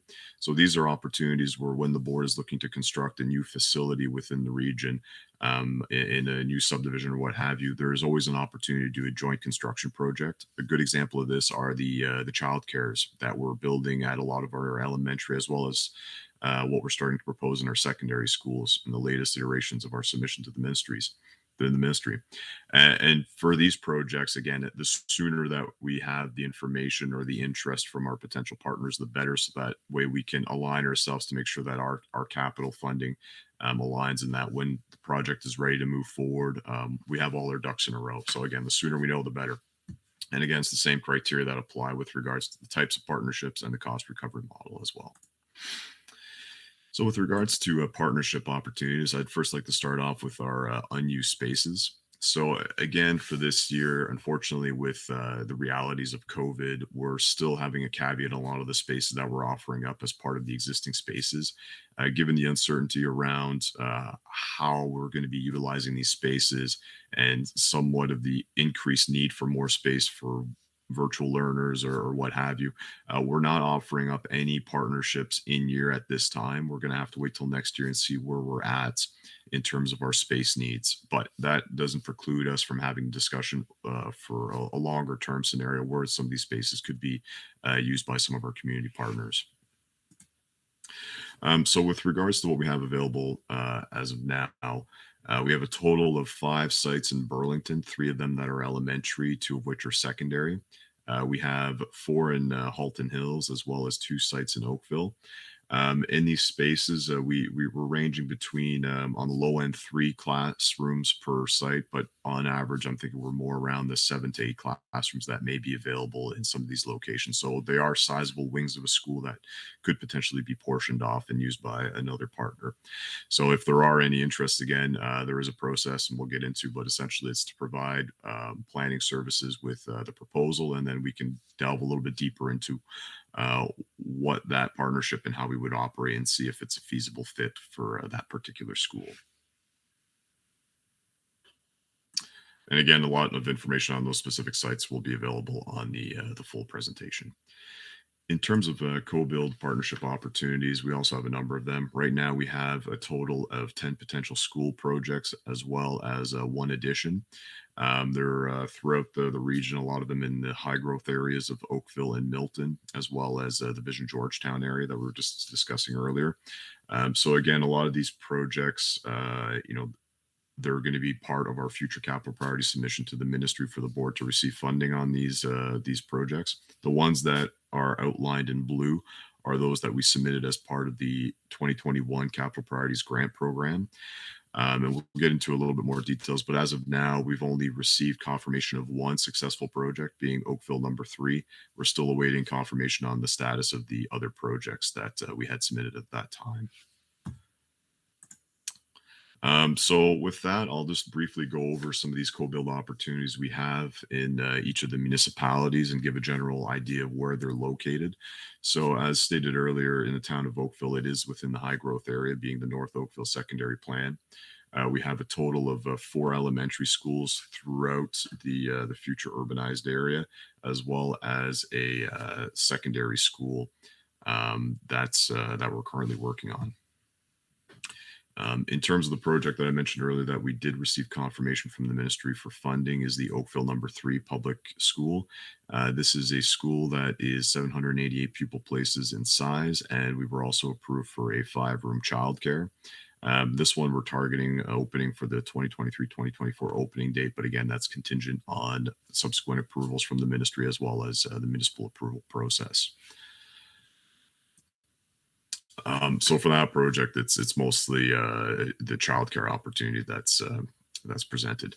In this business case, this was our priority number 6 that we submitted to the ministry. We have yet to hear any update as to whether or not funding will be approved for this project. This particular school, we are needing it for the 2024-2025 school year. And similarly to the last project, it is a 788 pupil place school with a proposed 5-room childcare addition. And last but not least, in the town of Oakville, in terms of immediate projects within the next 5 years, we have the North Oakville number 1 high school project. So for this project, we were already funded for the project back in 2019 for a 1,200 pupil place secondary school. We did make an additional submission last year to the ministry to add a CPP wing, a Community Pathways Program wing, as well as an additional childcare project. So again, we're waiting on confirmation from the ministry whether or not we were approved for that project, but we're still advancing the 1,200 pupil place secondary school at this time. Since the last time we presented this project, we have since confirmed the location of the site, which is now going to be located at the northwest corner of 6th Line and Burnhamthorpe Road. With regards to the town of Milton, again, we have a number of projects that are further down the pipeline, but only 2 that are more immediate. So one being a future elementary school, being Milton 13, which is located within the Boyne East area, east of 4th Line, as well as a potential addition and minor renovation to Milton District High School, which is located in central Milton, north of Derry. There are a number of additional elementary schools that are contemplated in 2 future secondary plans, being Trafalgar Corridor, as well as the Britannia East-West Corridor. Trafalgar Corridor at this time, we're anticipating about 5 elementary schools and 1 future secondary school. And Britannia secondary plan, we haven't finalized the number with the municipality as of yet, but we are estimating approximately 6 elementary schools and 1 secondary school based on preliminary estimates. There is also a site in Milton Education Village, but the status of that project as of now is still not determined. One of the projects that we had submitted to the Ministry of Education, which we're still awaiting confirmation on, was our priority number 3 project, being the Milton 13 public school. Similarly to our Oakville projects, again, it's a 788 pupil place facility with a proposed 5-room childcare. And the earliest we're looking to open this school is for the 2024 school year. And then the next project that we had submitted to the ministry was the Milton District High School partial addition and internal renovation. This was our priority number 4 in our latest submission, and we're also contemplating a 5-room childcare for this facility as well. And we're awaiting confirmation from the ministry whether or not this project was approved. And last but not least, we have the town of Halton Hills. So within this area, there's 2 areas that we could be seeing potential schools. The one is the site that we acquired in Southeast Georgetown, being the Georgetown number 3 public school site. And we have a number of sites that have been identified in the Vision Georgetown secondary plan, namely, I believe 3 elementary schools and 1 secondary school. Again, the Vision Georgetown secondary plan still has not advanced, and the need for schools in this area fall beyond the 5-year timeline that we had anticipated as part of this process. But once we get near to and we have confirmation on dates as to when these schools will be needed, these will be presented with further detail in our future community planning partnership meetings. So that concludes the number of the projects that we have available for co-build projects. In terms of next steps, if there is an interest in an eligible partner to define a space within one of the aforementioned schools that have surplus space, we encourage you to send a proposal to planning services based on a link here. Give an outline of what exactly the space type you're looking to provide is, and then we'll be able to review it in further detail and see whether or not it's a good fit for that facility. Specific to co-build opportunities, if there is an interest, we encourage you to send that request to the Director of Education, Curtis Ennis. Apologies, this is to update the slide. And as well as planning services too, just so we can have an assessment of whether that fits within the project timelines and whether it meets the requirements. And then on our community planning and partnership webpage, there is a lot of information with regards to this process, both the guidelines, the administrative procedures, and further details on what the board is looking for in terms of potential partners. There's also a visual map that provides you with additional information as to where these projects are located within our community. And if there's any questions about the process or making submissions, by all means, please contact myself, Frederick Thibault, the General Manager of Planning, via this email. And my contact information can also be found online. So thank you. Happy to take any questions. Thank you. Go ahead, Joanna. Thank you. I have a question. Just wanted to get an idea around what are some of the kind of possible partnerships, thinking about schools where there's maybe 6 or 8 classrooms that are available. What sorts of partnerships could come forward? That's a good question. Really, there's quite a bit of possibilities. I could give a few examples. Like those could be, childcares as an example. Like we could redefine the space for childcare use. We can. There's been libraries that we've established in some of our schools in the past. They could be they could be proposals that have to be synergetic with our school operations as well. We want to make sure that there's no conflicting uses, and we also want to make sure that it's safe. So whether it's elementary, might limit the types of partnerships we have versus what's in secondary. So you know what, there's a number of opportunities that are available, and we always circulate it to our public agencies too, which, for the most part, I believe that we have similar objectives and like-minded,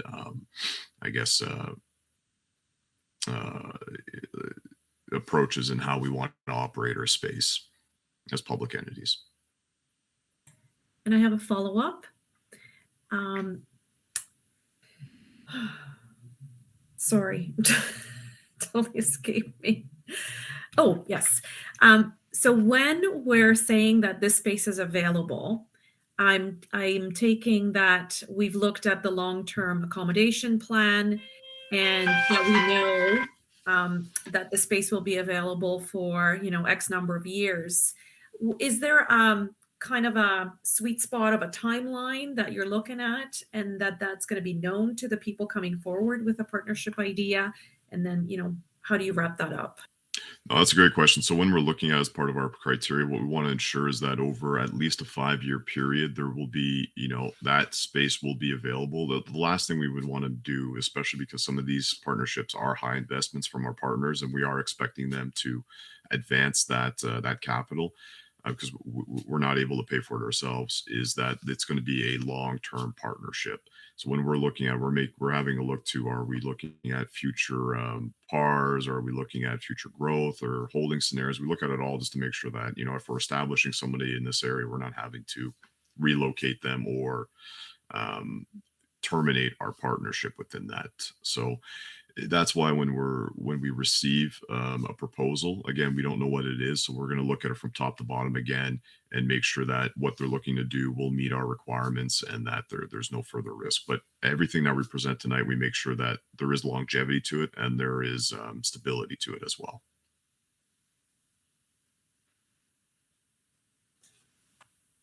Okay, thank you. Go ahead, Leah. Yeah, thank you so much for this presentation. I always look forward to hearing about and hoping that we have some potential partnerships in our schools. My question actually is just about the process, and just wondering, the CPP notification list has a quite extensive list of individuals, organizations, and does this presentation automatically go out to them each year to inform them proactively what's going on, and who manages that? Where is this managed? Where's this database management, and how could we get new potential ideas or potential maybe interested parties added to this list? It's a great question. So that's planning services that manages that, or facility services and planning that manages that. So what we do is, as part of this process, when we go out, we do give a notification that we will be hosting the CPP meeting on this night, as well as providing them with links to our website, as well as the presentation that we provide. So they have that asset. And moving forward, something I'd like to do is, and something that I've done historically, is try to reach out to a lot of our municipal partners too, and do some door knocking, especially when it comes to new projects, and see if there's any interest there. But we are in communication with our consolidated municipal services manager, which deals with from the region, that deals with the childcares as well, and we're trying to be proactive and saying, hey, let's look at these spaces and seeing if there are potential uses. So that is being done. And whenever somebody expresses an interest in being added to the list, we do add to it as we go on. So, we have a listing of that we continue to maintain. And, it's a lot of it's word of mouth too. So, I think in being active in discussing with our municipal partners as well, they have their own list of contacts too. So with that whole word of mouth, there is always that opportunity to say, hey, well, you're looking for space in Burlington, let's say. We don't have any, but have you talked to the school board? And then it's aligning whether or not what we're providing meets the service areas that they're looking to meet for whatever partner it is. So, and in terms, maybe just add to the process too, again, anything that comes forward, once it's been vetted and reviewed, then that certainly will come back to, depending on the nature of it, could come back if it's a lease or whatnot to the board, just for their information or approval, depending on what level of partnership we're looking at.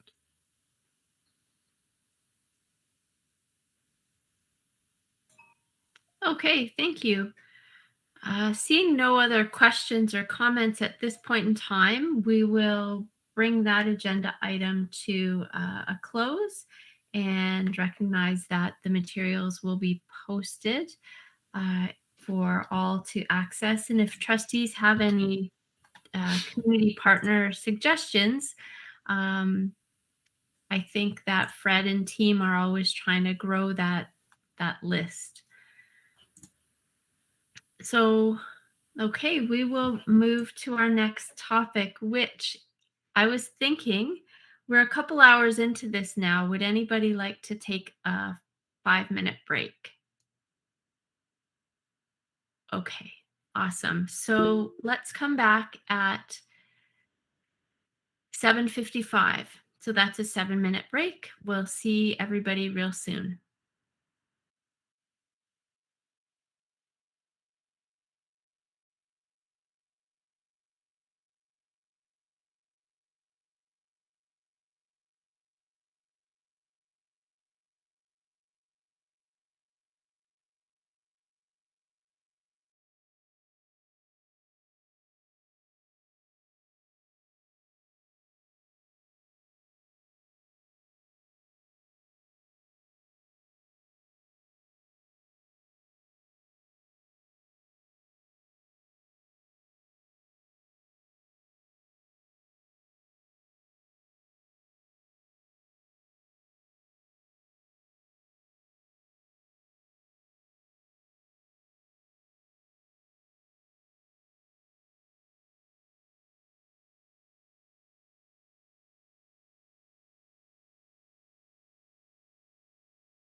And there the clock just switched over to 7:55.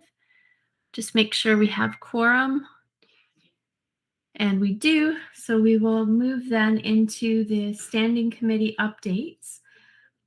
And my apologies if I've missed any standing or subcommittees on here, but we can certainly hear from people. 3.5.1, we have the Governance Bylaw Standing Committee. Do you have a report tonight? Yes, I do. Would you like me to present first? Yes, please. Go ahead. Great. So in the folder of the standing committee, there are 2 documents that I'll be referring to this evening. The first document that I'd like you to look at is the one titled Governance Standing Committee Update Report 2022-01. So what I did here was just summarize all the different actions that the Governance Committee, Standing Committee took on last year.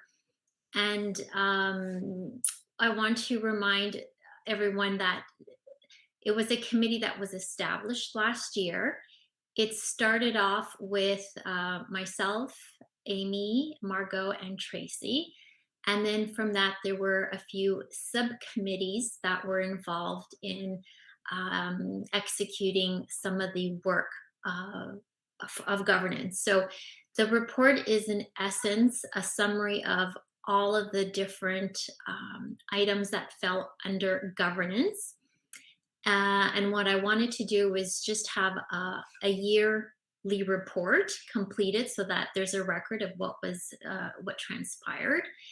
And then on a go forward basis, my hope was to provide this, I don't know, every quarter or semi-annual, just to keep track of what was done. So I wanted to say thank you to Margot, Amy, and Tracy for all their hard work and dedication over the last year, and to all of the different subcommittees that came out of that. So a lot of work went into that, and wanted to make sure that everyone was recognized. If you do see any items that are not listed, please let me know, and I will add it to report. Because what I would like to do is submit it as part of the board package for next week's board meeting. So that's my update on the first report. And Tracy, would you like to handle hands up, or do you want me to? Go ahead. Okay, so Andrea?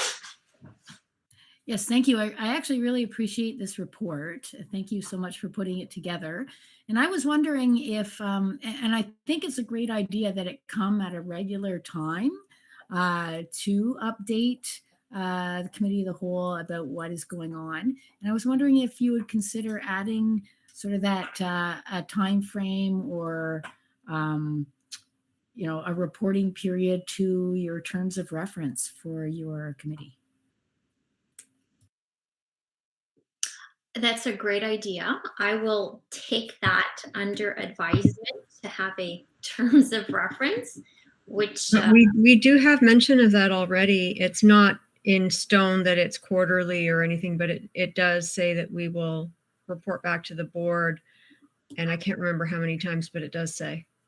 Yeah. So we'll look at the wording just to ensure that we've captured that. And the other thing I want to, so that was for the year 2021 with the striking committee that took place in December. The new members of the 2022 governance committee right now are just myself and Amy. So if anyone else would like to join, and I kind of say hint, hint, only because there are a lot of items that need to be completed this year. And if you don't want to be part of the governance committee, there will always be an opportunity to participate in subcommittees, which brings me, that's my segue, into the second report. So if you can take a look at the second report in the drive, which is the Governance Standing Committee 2022 goals. You don't have to read through all of page 1, only because myself and Amy are going to go through this and prioritize and flesh out some of these items. What I would like you to consider is if you scroll down to page 2, where it says for action, there are 2 motions that I would like to raise this evening. And this is as an outcome of some of the items that need to be accomplished sooner than later this year. And the first motion is with regards to the board committee's policy and its accompanying governance procedure. Those 2 are due for review and should be coming up to the board for approval in April. So I'd like to put a motion forward to create a subcommittee of this governance standing committee to be struck to review those 2 documents and hopefully report to the committee of the whole in April 2022. And the second motion, it's just a different policy. It's the trustee code of conduct.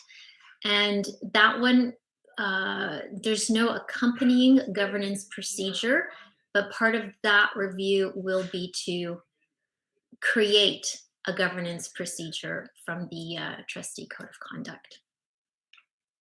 So, Tracy, would you like me to put the motion on the floor or? Sounds good. 2 motions? Okay, so I'll put both motions on the floor. And do you want me to read them out? Maybe take one at a time and just, yeah, and then we can have discussion and see where to, yeah, go Okay. ahead. So the first motion being, be it resolved that a subcommittee of the Governance Standing Committee be struck to review the board committee's policy and the board committee's governance procedure. The subcommittee shall report to the committee of the whole in April 2022. Okay, and you're making that motion? Yes, please. All righty. Is there any discussion? And Amy, go ahead. I'm fine. Oh, okay. I thought you jumped on and, okay, is there any discussion around that? Nope. So is everybody in favor? All those in favor? Awesome. Looks like that carries unanimously, so that can move forward. And I asked the question in that way. I should share with everybody an article I was reading in the National Parliamentarian just about kind of reverse consensus motions. But we can talk about that later. I will not alter our practice. Go ahead, Tanya, with your second one. Amy, do you have a question or was that a vote?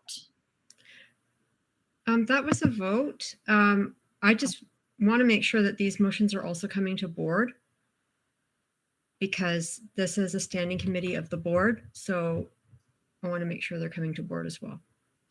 So in that regard, I guess this can be a heads up to Gail.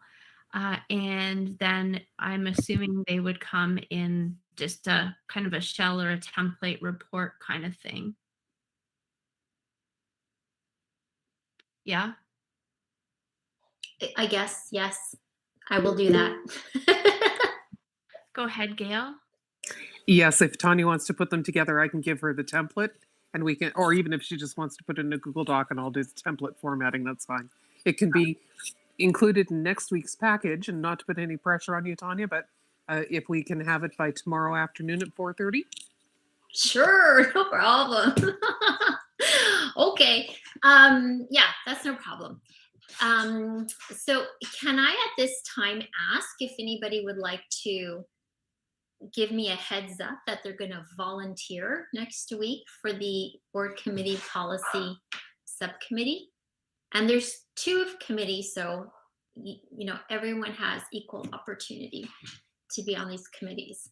I'll just leave that right now, but please consider. Okay, so second motion. Be it resolved that a subcommittee of the Governance Standing Committee be struck to review the Trustee Code of Conduct. The subcommittee shall report to the Committee of the Whole in April 2022. And would you like to move that motion as well? Yes, please. Okay. Is there any discussion?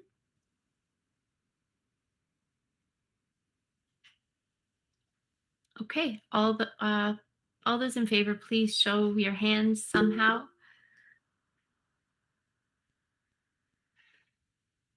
Okay, and that carries unanimously. Thank you very much. So I'm guessing similarly, if people are interested in that one, that they can say so now or let you know in between now and then. Andrea looks to be and Joanna and Margot and Leah. The second one seems to be more drawing people in. I'm assuming that's... I can go for the first one. I'll go wherever. Okay. Superb.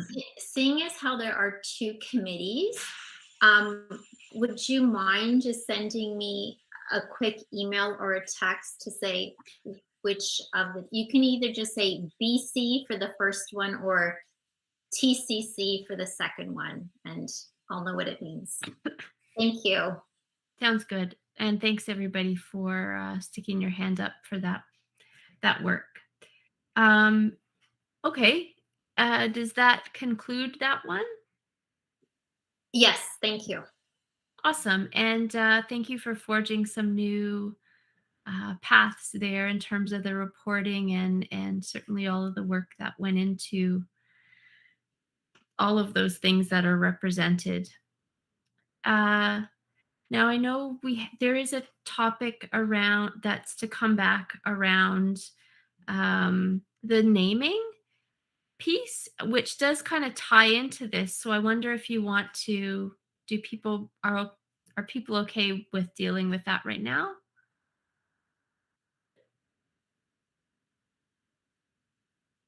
Or was it more of a subcommittee? I'm not too sure. Go ahead, Andrea. I don't know. It could be classified either way, I guess, because this was something that was asked at the last Committee of the Whole to reconstitute the school naming and renaming committee to tackle just a few items that came up. And the committee met yesterday, so we do have a report. Okay, maybe we'll do it then. If that's how it shook out, we'll take it as the first one under subcommittee updates, if that's okay. Mm-hmm. And so then we'll move to 3.5.2, which is board self-assessment. And that group has a plan to meet next week. And we'll be able to then fulfill the obligations to have the 1-hour session with Committee of the Whole around a self-assessment. And that group is also going to be looking at developing a terms of reference and a policy and procedure. So there's some kind of intersection between the work of the 2 standing committees. 3.5.3, is there anything to report here now from the Trustee PD standing committee? A lot of work's been done and stuff is coming up. Go ahead. Can I just say thank you to trustees for responding to all of the doodles that went out and working with me on finding times that we could have all of these things occur in fairly rapid succession. And a big thank you to staff who are busy responding in the affirmative to attending 2 of the 3 sessions. So thank you to everyone. And I look forward to successful completion and great learning, and maybe getting to know each other all a little bit better, considering the last 2 years we've pretty much been in isolation.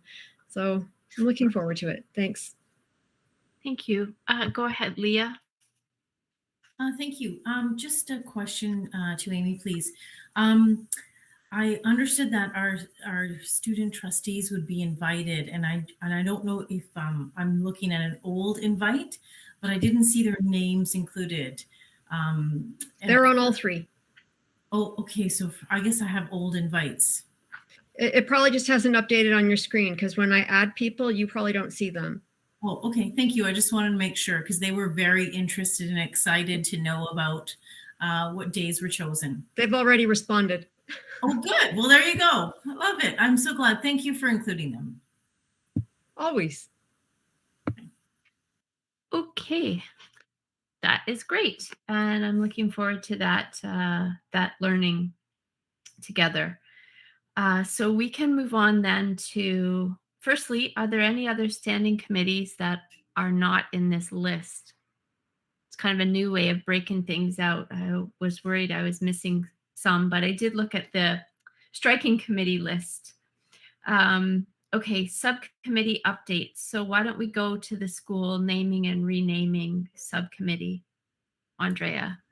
Okay, thanks, Tracy.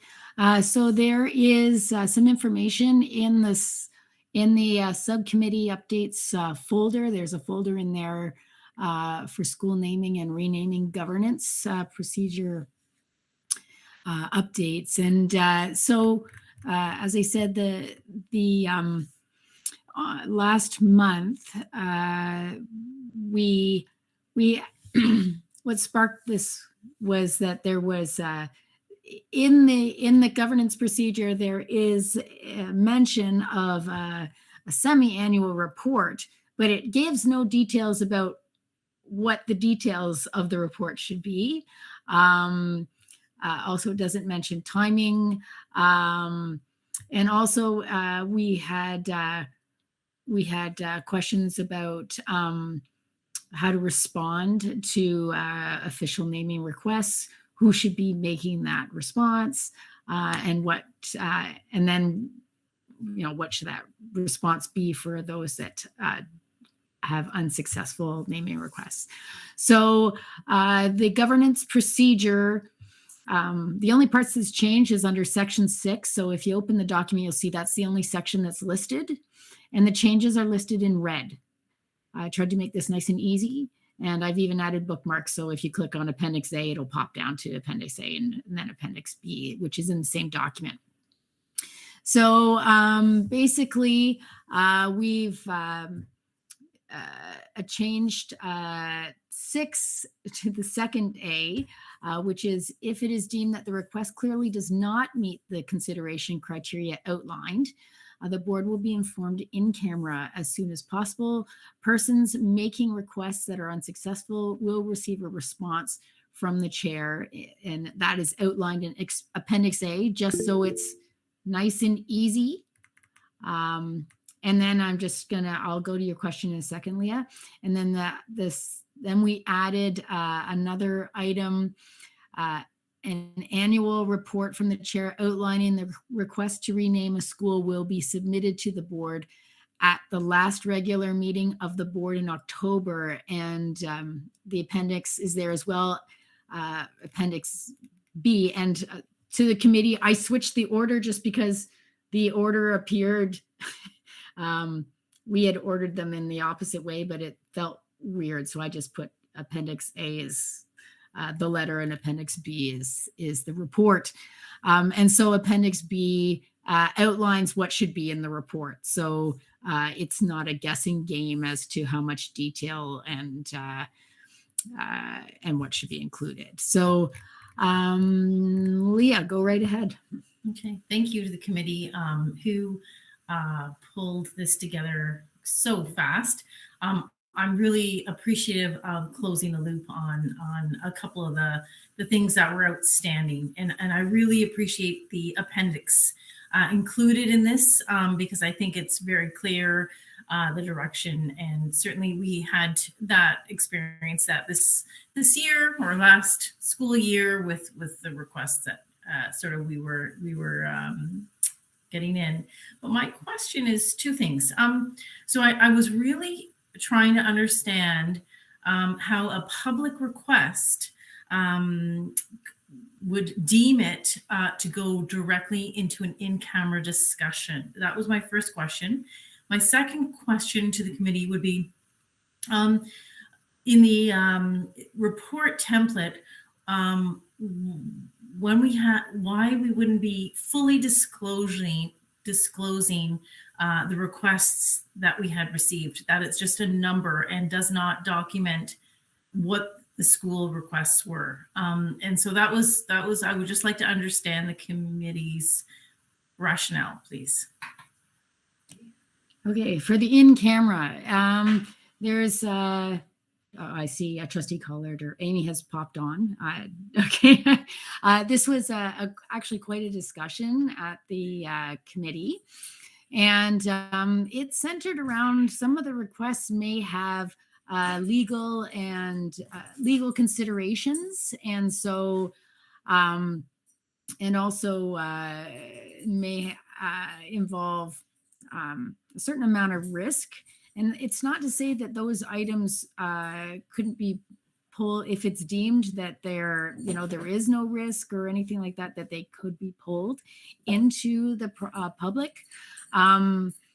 So that's why it's in camera. And then the other portion, the reason they're not listed is because we may get really silly requests, and we don't want to publicize that this is a way to get silly requests into the public eye. The second is sort of that potential for jumping on a bandwagon. We don't need that. If we're seriously contemplating when these names are coming forward, and if they have been deemed to be unsuccessful at the time, then that's what we've deemed. We don't need people coming back to us and sort of jumping on a bandwagon. So that's not to say, and we had a discussion about,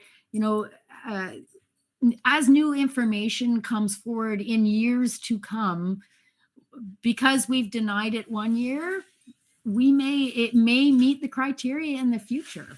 It is a snapshot in time of, does it meet the criteria right now? And we've created that letter to respond. And I note that Tracey has mentioned that there has saying that the name was reviewed and denied, the word denied might be uncomfortable, and I haven't had an opportunity to really read what the whole comment is. So Tracey, do you want to explain your the fact that you're not comfortable with that word? With all due respect, do you mind if we stick to this question, please? Yep. Okay. Because I'm interested in that one too, but I really wanted to dig in a little bit deeper. Okay.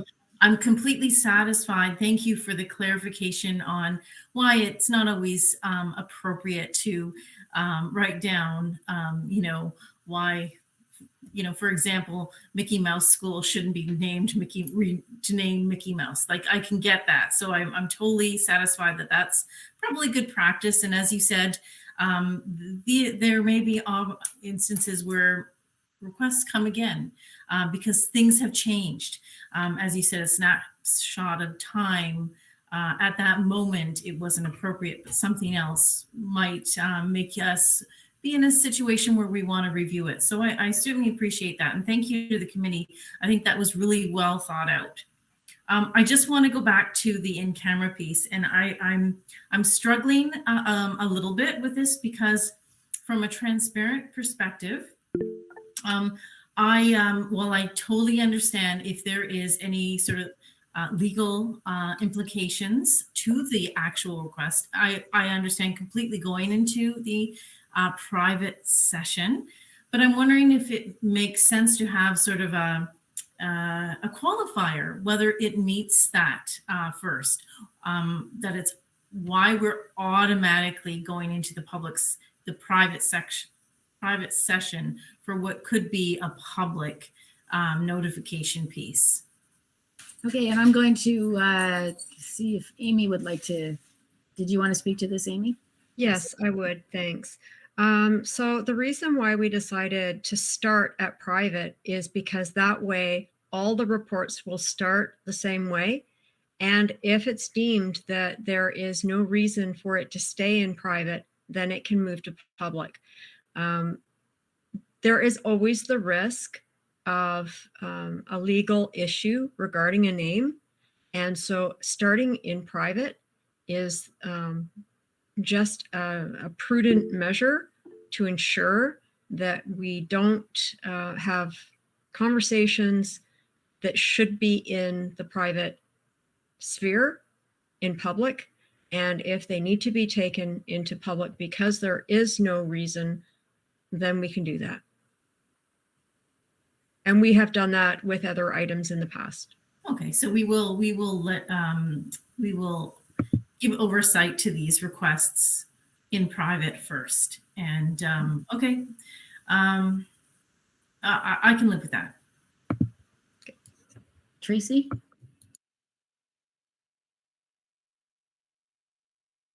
You're still muted, Tracy. Thank you. On the same topic, I was just going to say that we really do have by the Education Act that list of things that take us or keep us into private. And yes, granted, legal is one of them, or, intimate details of intimate personal details, staff, students, etc. But yeah, as Amy said, we have kind of done that kind of 1-2 step for a couple of other things. So I just wonder if there needs to be that reflection of the 1-2 step thing in the wording. Do you have a suggestion?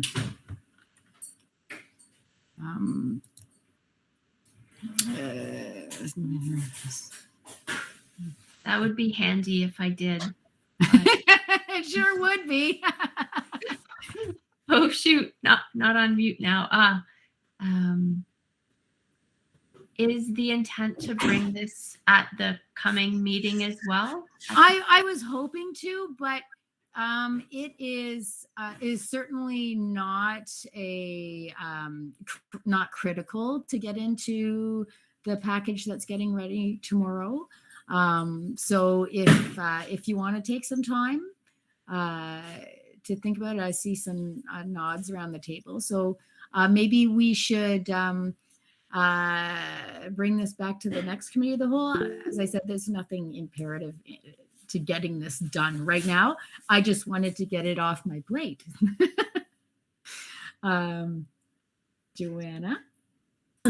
Yeah, isn't it what you're looking for? Is that you're trying to verbalize that process of why it goes into private and then what happens. And I think Amy did a really good job of explaining that. So if Amy can remember what she said, that will be helpful.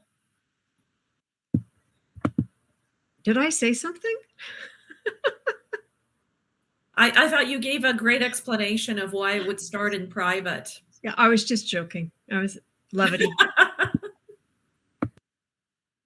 Okay, so why don't we have this come back at the next committee of the whole, if that's okay? But before we do that, if we could just, if I know Tracy, you had mentioned the denied thing, if we could hash that out so that when we need to bring it back the next time, we don't have to have another conversation. So, so in the letter template, your request to rename has been reviewed and denied, and you were uncomfortable with the word denied. So, Sure, I can speak to that. I was just thinking that the sentence could also be flipped around to say something like, based upon the school naming and renaming governance procedure, your request does not meet the established criteria, because that's what we're measuring against. And should additional information come to light in the future, you are invited to resubmit this request, which speaks to that whole thing that this is a snapshot in time. I was just picturing, that commercial with the denied stamp on it kind of thing, and just thinking there could be a more inviting way to, I guess, honor that people kind of stuck their neck out to make that request. okay, that's fine. And I can make that change if everybody is everybody okay with that? I'm seeing some nods. I'm seeing some good. So it's just a little softer language, but still says the same thing. Okay. Yeah, that can be done. And the wording. Kelly, you have something? I'm not sure I want to invite them to resubmit again a future time. Again, that's, I think just stop with turning it around as you did, but I don't think you need to say unless, and if more information comes to light at a different time, I don't think we need to include that at all.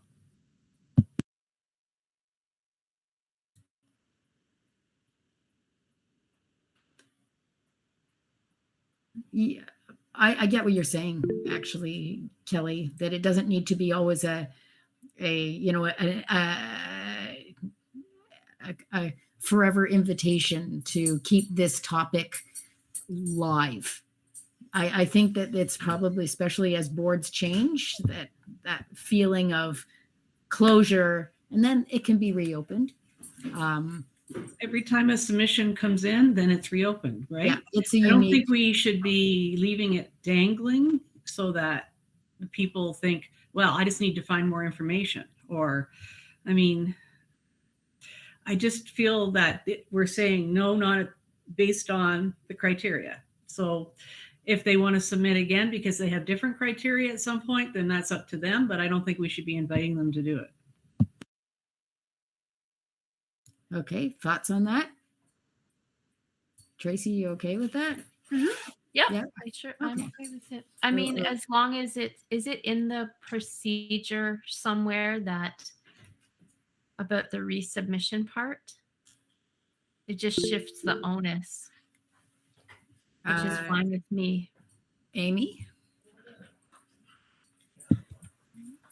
I actually kind of like having it in there, that what Tracy suggested, because we're not really inviting them to keep submitting the same request over and over again, but what we are doing is inviting parental input and feedback, or community input and feedback on the names of our schools. And we sometimes get accused of not being transparent enough.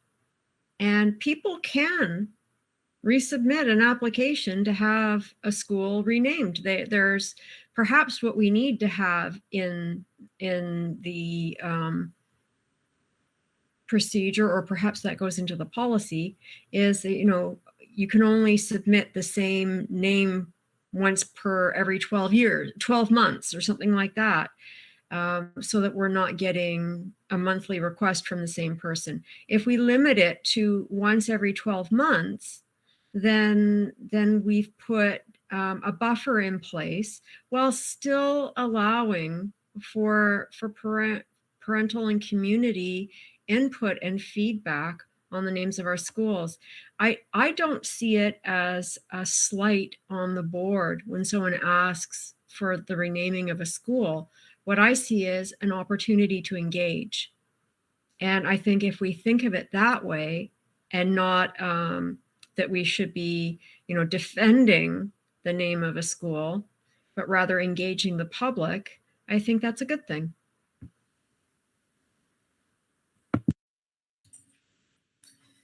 Okay.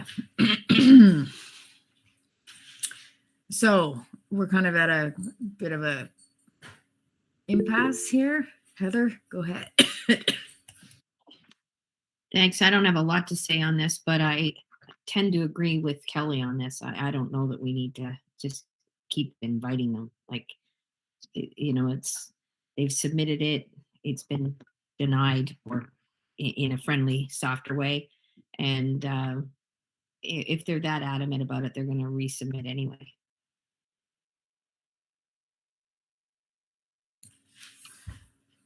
Okay. Tanya?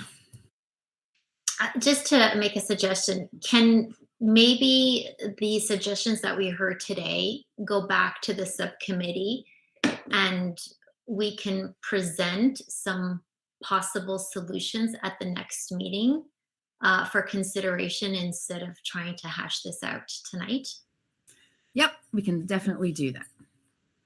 Okay, so if you could, Tracy, make a slot for us at the next committee of the whole, we'll have something there, or at a future committee of the whole, because I know sometimes they get packed. And as I said, this is not something that is a life or death thing. The procedure is in reasonable shape without these changes. These just enhance it a little bit. Okay, thank you. Okay, consider it done. Thank you. Okay, moving on to 3.6.1, Reimagine Forward. The group has a meeting next week on the 20th at 3 p.m. with a potential, I guess, vendor for an online discussion platform. And so we can report back after that meeting has taken place. I'll just say the meeting's at 3 o'clock on the 20th. So if anybody who's not on the committee is interested in listening in, that should be no problem. And David and Scott and Curtis, I believe, will also be there as well. And then there's 3.6.2, which is role of the trustee onboarding. Is there any update from that group, recognizing we're only a couple weeks into the new year? Yes, we actually met this afternoon, and we have we're going to chunk through this because there was a lot of material, and we have some action items about surveying other boards about what their websites and seeing how they talk about the role of the trustee, adjusting a presentation to that is an OPSPA presentation, and also collecting other resources to offer potentially as links for a web page, because and we had a discussion about, this is good for going into an election year, but it's also good for the community to understand what the role of a trustee is, even if they're not interested in actually being a trustee. I think this will be a valuable item to potentially add to our website. Tanya? Can you remind me who's on that subcommittee? It is Donna, Jean, and Kelly and I. Would you like to join? You're at 5, right? No, we're at 4. I could join so that I could bring a newbie's perspective to it. Sure. All the things I wish I knew. Oh yeah, that's probably a good idea. Okay, so we have our next meeting date is on the 24th at 3 p.m. I was just about to send out the invitation later tonight. Okay. Okay. We'll see you there. Okay. Okay, thank you. Are there any other subcommittees that have not reported but have something? Alrighty, excellent. So we're on to other business. So are there any other business items as differentiated from the next one, which is questions and comments? Are there any other business items? Okay, seeing none, we'll go to then 4.0, which is trustee questions and comments. Go ahead, Leah. Thank you. Actually, this question would be directed to the director. I'm just wondering if at committee of the whole, or will we be seeing this at an upcoming board meeting, the trustee determination and distribution for 2022 for the, I guess, the upcoming school board elections. I know that that information starts to get parceled together, and I'm just wondering if there's a timeline as to when our board will see what it looks like. Thanks so much, Leah. Yes, we are going to be bringing something in about, perhaps the next month to 6 weeks. So stay tuned for that. We should be hearing something from our planning folks. Okay, thank you. Joanna. Okay, yeah, thank you. This question is actually for the director. And, I'd like to be able to ask this in at the board meeting, but it's kind of time sensitive, so I'll ask it now as well. With schools reopening on Monday, I do have a question from some parents wondering what provisions will be made for families that may not feel comfortable sending their children to in-person learning starting Monday. So we do have, thanks, Joanna. We do have some options for families who want to learn remotely. They were in person, but now they want to move remotely. I know that David and the ops team have been really battling with this, and I would imagine we might need some time to get up and running and to provide them some options in the way that they would learn best. But David, I'm going to let you speak to what the ops team has been discussing. Yeah, thanks, Curtis. It's a great question, Joanna. We are aware of some families that are thinking they'd like to move to more remote. The question is, are they wanting to move on a more permanent basis until the rest of the year, or are they just sort of nervous for now? So we're looking at both a long-term and a short-term kind of option. So, for example, I mean, if they're thinking it's only going to be, for a couple of weeks until they see what the lay of the land is, they would stay connected to their regular classroom, their regular teacher, just like we are anticipating that we're going to have kids off for 5 days, maybe 10 days, depending on what's happening in terms of COVID within a household. We are going to keep those kids connected to their home school teacher and program as much as we can. Our school programs department is putting together some resources, and there are some great resources coming out of TV Ontario, much improved, in fact, from what we've seen in the last couple of years. So those resources are also available.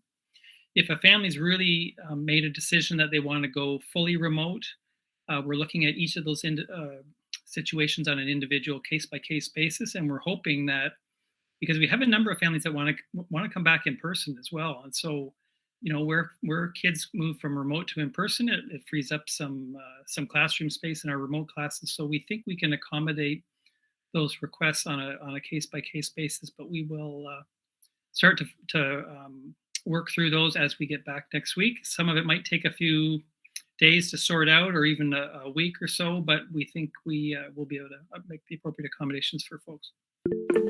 And if I may just add quickly, David, as well, thank you for that. One of the things we're thinking about, Joanna, is sort of a principle of least disruption around that what David mentioned. We do have some room and some space, so plugging in those space in remote, I think will keep the cohorts who have been learning remote all year together, rather than trying to accommodate everybody in a way that disrupts everything that we've already established, and then that displaces students from their teachers and our classmates. We don't want that. So follow up, and I'm happy to hear that a great deal of thought and planning is going into this. So it sounds like for families who might be thinking more long-term, but their students are currently in person, they would need to kind of do the short-term piece with staying connected with their own school and teacher and utilizing some of those resources. And as staff reconcile enrollment in the virtual schools and the movement in and out, they'll be able to then accommodate that student into a virtual school. Yeah, exactly, Joanna. That is the hope, and what we're asking families or asking principals, if they've got a family who lets them know, I'm just not comfortable sending my student back, is to ask them, is this sort of short term? Is this long term? If it is long term, then we'll deal with that as a sort of a formal model change request, if you will. And I've had a few parents reach out to me, and I've relayed the same kind of information. So, okay. And follow up to Curtis's response, what you're saying about not causing disruptions. So, in other words, let's say if there is a virtual school that has a large number of kids from, let's say, my ward, and let's say my home school and some other schools in my ward, that student may not necessarily be attending that virtual school with kids that they potentially might know, but might be allocated to one where there's space. Okay, thank you. Thanks, Joanna. And in fact, that we have public questions as item 5.0, and I just want to acknowledge that that was one of the questions that we received from a member of the public as well, or of the community, for a student that is not likely returning to in-person at this time. So thanks for that. Now we have Andrea and then Tanya. Yes, thank you. And this is more about we've had 4 weeks since well, as of Monday, it'll be 4 weeks since classes were happening before Christmas. And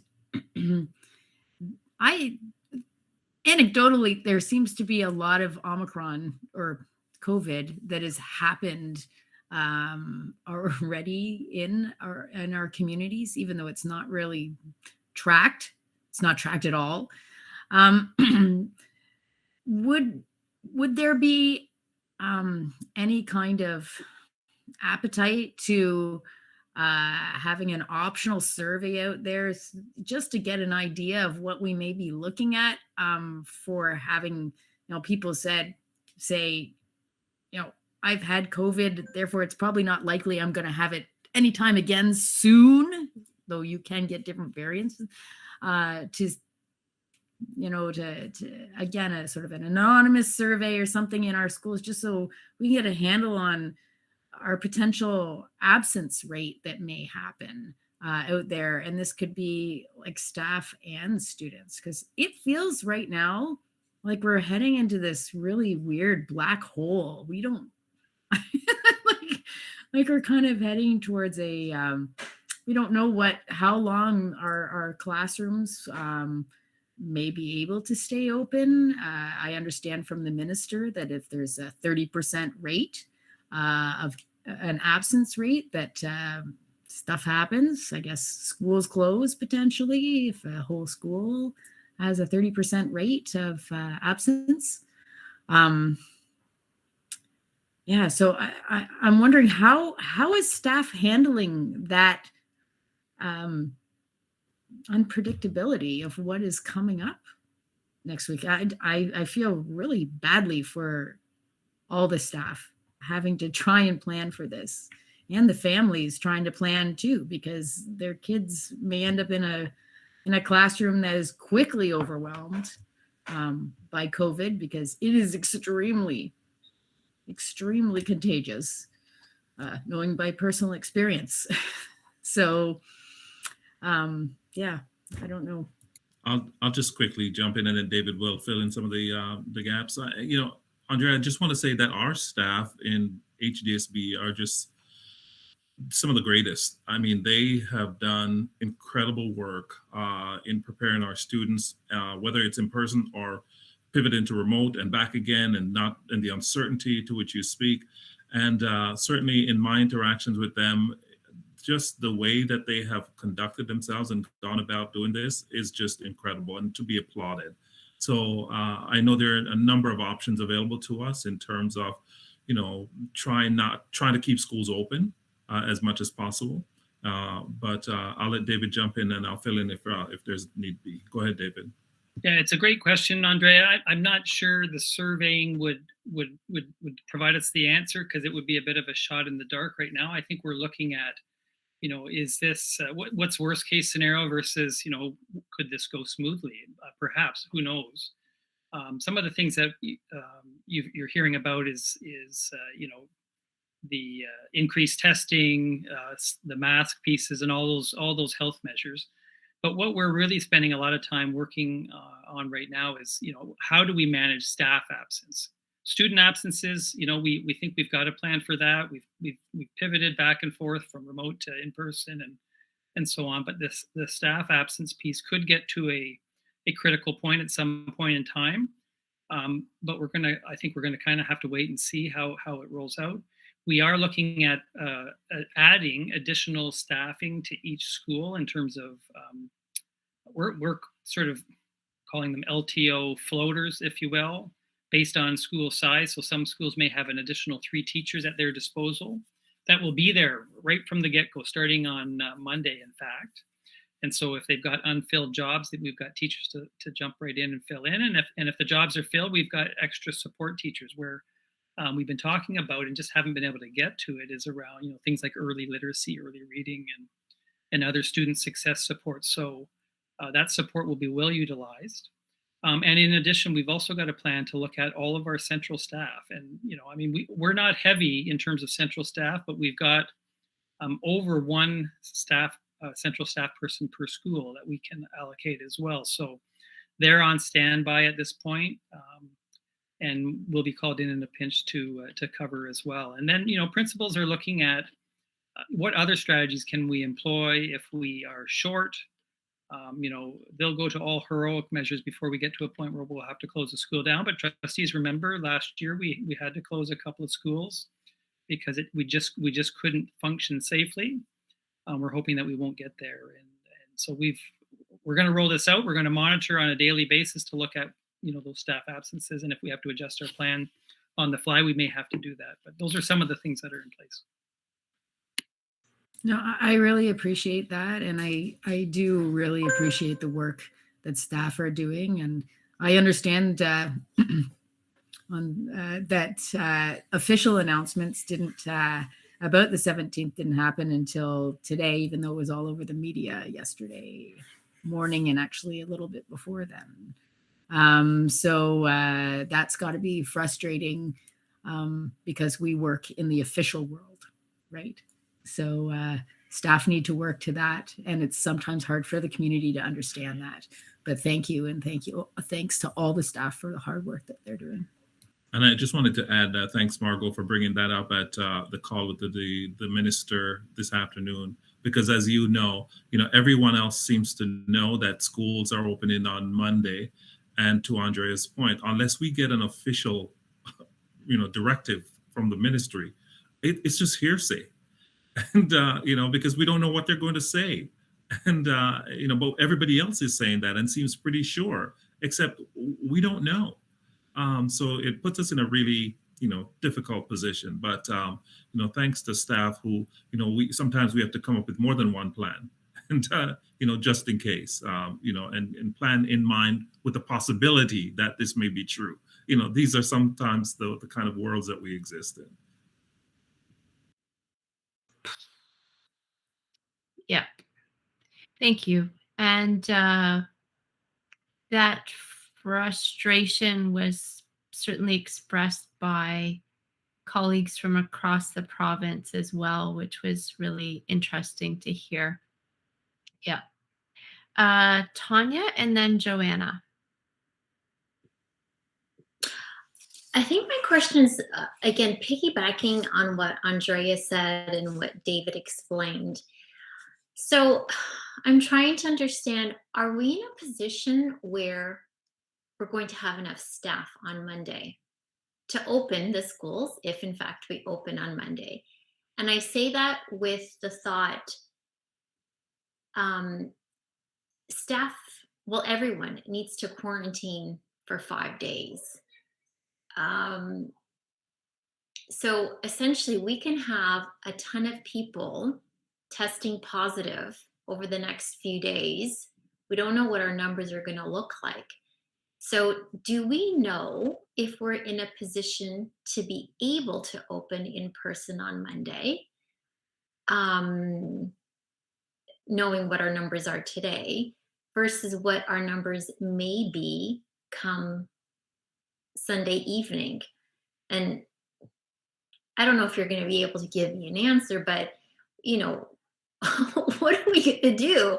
I don't know if you have an answer, or I don't know. It's just a funny world we're living in right now, but I'm just worried what's going to happen in 5 days if people start, a huge number of people test positive and we don't have enough staff come Monday for in-person. I have an answer, Tanya. Curtis might not like this, but we honestly don't know. But I can tell you that we're pretty sure we're okay right now. We're getting feedback from administrators because they know right now of which of their staff are technically isolating. You know, teaching remotely still, but isolating. They've been able to manage their in-person classes right now, and with those who are isolating, so they have a sense right now. That sense of urgency, I think, will ramp up a little bit as we get closer to the weekend. And, you know, come Friday, if they look at, okay, I've got, you know, 3 staff here and these 2 are off and 1 more returning. And then the factoring in the supports that we've got in place. And remember that schools have their own internal capacity to combine in an emergency situation, but to cover classes through on-calls, through their special ed resource teachers, student success, guidance teachers in high school, administrators in a pinch can step in. So I think there's a lot of supports there to cover classes if we've got unfilled vacancies. And we've got a pretty healthy supply teacher pool as well. So we're not panicking yet. We may get to a point, but I don't think it's a system response necessarily. I think it might be more or less a school by school. And the other piece I didn't mention as well is with the additional staffing that we've put into different schools, those staff are available. So if Tiger Jeet, for example, who might have 3 floaters and an IPL there on standby, if they don't need them, they're going to go to another school in Milton. And similarly in Burlington and Oakville and Halton Hills. So, you know, we've got some flex here, and quite honestly, I think we're going to have to see this play out a little bit. And I think we'll know fairly quickly whether we're well covered or whether it's going to be touch and go on a day-to-day basis.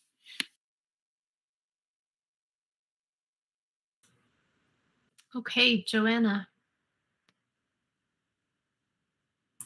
Yeah, just as I was listening to Andrea, she was mentioning, you know, maybe a survey or whatever, and I think I know what she's getting at. She wants to get a sense of what's happening in the community, what's happened, and kind of, you know, be able to make some assumptions. So I want to revisit something I've raised a few times now, and that's our own student absence reporting system, where, you know, students indicate or parents indicate on their behalf the reason for absence. And one of them is influenza-like symptoms. So that gives us a great tool, provided that, you know, somebody is looking at that data and making some kind of analysis. It'll provide us a great tool with knowing what the absence rate is in schools, and, you know, how long are kids absent for, and you know, which schools are particularly hard hit. So I think that, you know, that reason for absence can be adjusted through IT. or, there's a common understanding by our parents and students that, influenza-like illness is what they're using. But it would give us some really good data to kind of monitor what's happening.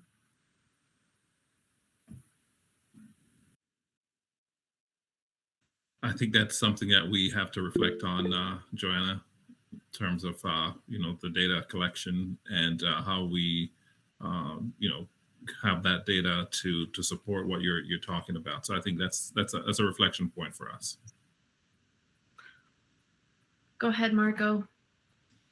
Sorry, really quick. And I'm not sort of disparaging Joanna's idea. I think it's a great idea, but I just think of how thin our staff are spread already. They have so much that they are trying to cover, and they're working so hard. If we're looking at a survey to come out and get done by the end of the week, so I just think that's a lot. So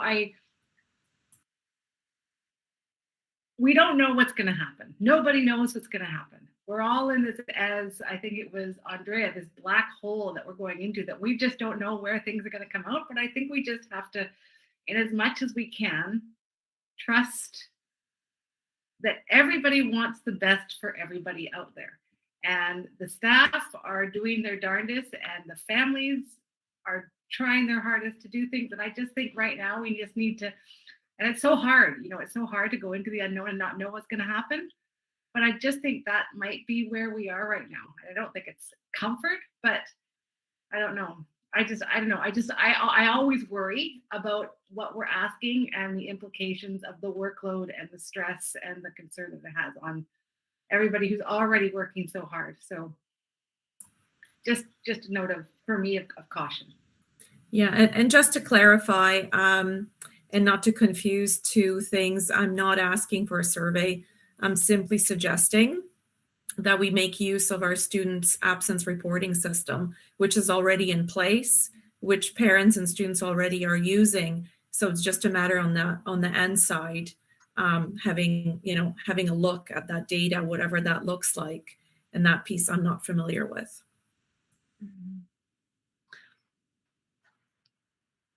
Thank you. And if I'm remembering correctly, the ministry is also thinking about that, because the use of data internally is one thing, and I think community members are also hoping to have something upon which to base some of their family decisions on as well, because a 30, whatever the threshold for school closure is set by the ministry, may or may not be that family's threshold.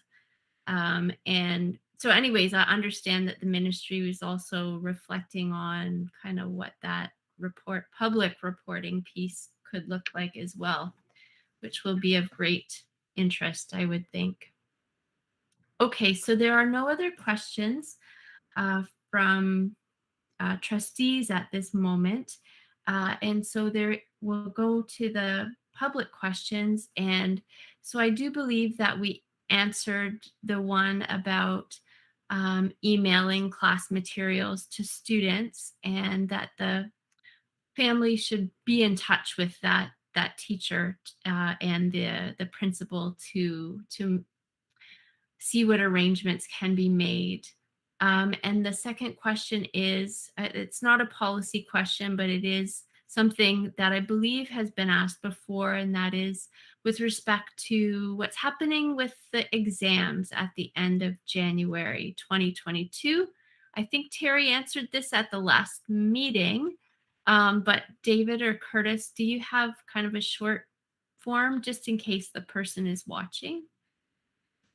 Yes, certainly. I'll start and I'll let David jump in. And yeah, it's one of the things we talked about is to create flexibility so that students cannot be harmed by the final 30, and to give flexibilities to schools and teachers around that.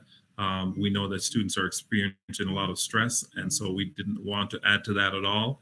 And so that was part of the reason and rationale. So I'm going to let David, who dealt more closely with the team, to talk more about it. Thanks, Curtis. Yeah, I think that captures it the spirit of it really nicely. And I think in the messaging that we sent home to parents, we really said that a student's mark would not go down from the final 70 in terms of the term work completed as a result of this final assessment. Knowing that who knows what's happened in the household, and kids have been off sick, and the online disruption and all the rest, and that teachers typically in that 30% final assessment, which is often made up of several different pieces, like might be a formal written exam and a performance piece and a rich assessment kind of task.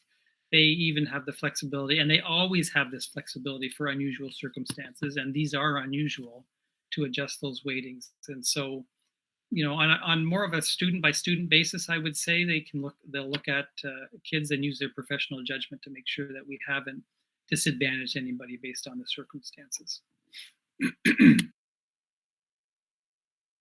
Thank you.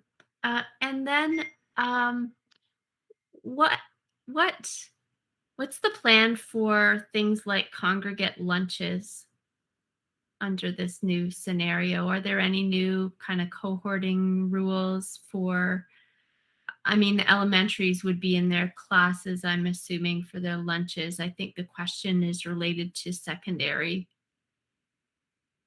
Maybe I can jump in on this one, Curtis, because this is kind of fresh off the press.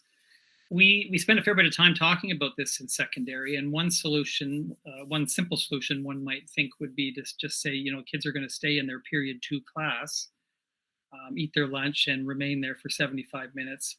And I'm telling you, I wouldn't want to be with a bunch of 16-year-olds for 75 minutes with nothing to do. It would be a little bit of a chaos, I think, or rebellion perhaps. So where we landed is we said, you know what, principals know their schools. Each school community is a little bit different. Cafeterias, some schools have really big cafeterias, and we can spread our kids out. In some communities, the kids leave the building, they mass exit and go off to, Harvey's and McDonald's and so on. And so we're saying that each school will just manage this as best they can. If kids are going to be in the hallway or in the cafeteria, then we're looking at that social distancing piece, and there'll be lots of reminders around that for kids, masks on, unless if you're eating, and then make sure you're, 2 meters apart, those kinds of things. And if you're going to go off site, then be safe. And we're going to try to not impose any additional restrictions. Else we might be seeing a whole bunch of more student walkouts and protests and things like that. It's a little bit different in secondary, and the kids have the maturity. We think that if we set the expectation, they will rise to that expectation. Thank you. Go ahead. Oh boy, this might be an interesting one. Jean and then Andrea. Well, thank you very much. And my question has to do with some things that I've been reading, I guess, on social media and in consultation with some people from the teaching community and from some parents. I understand there is a rising frustration with non-compliance of wearing masks in around about the end of the break just before the holidays at Christmas. Is the board planning to reach out to parents through a communication of some sort to remind parents to have a discussion with their child, to remind them of their responsibility in keeping a mask on? I just wondered if that's a tactic that we've considered doing. I know that, again, listening to David, each school will handle this in their own very professional way, but I do hear that it was a rising sense of frustration. Thank you. If I could just jump in real quickly, Jean. Certainly I was in a number of schools prior to the break, and I have to tell you that I did not notice that at all. The vast majority of students had their masks on, and certainly when I was with administrators and they reminded students to, put it up, some of them would have it below their nose, and the administrator would just give a friendly reminder. The students quickly complied. So I would imagine that, in every school you would have, a few students who are not compliant, but by far, vast majority were in compliance. Certainly in terms of communication and reminders, Always great to have more communication. David, any thoughts? I'm actually quite surprised, and I don't know. Like I've seen the kids come out of MM when I've been at the office, and by the time they hit the four corners and they're heading over to the Fortino's Plaza, the masks are off and they're all congregated together, and so parents are seeing that. But I can tell you, I've not had a single comment to me about kids in the building. They know what the expectations are, and I've not heard that at all, Jean. And when I've been in schools visiting, kids are like the high school kids are quite compliant. I don't see it. So I'm not sure if that's what we're seeing is when kids are out of the building, or if there is something happening in the building. But we will be outlining, doing communications to parents and families and reminders, and so we can include that as well. But our kids are well aware of the expectations, and by and large they're very compliant from what I'm hearing. So I hope that's the case. What surprises me, Jean, is seeing the kindergarten compliance. I mean, I would have thought, how are they going to manage this? But I am just surprised to see how well they have adjusted, even in kindergarten. Mm-hmm. Thank Thank you. Go ahead, Andrea. And we are in the public questions, but you are bringing questions from the public, I'm imagining.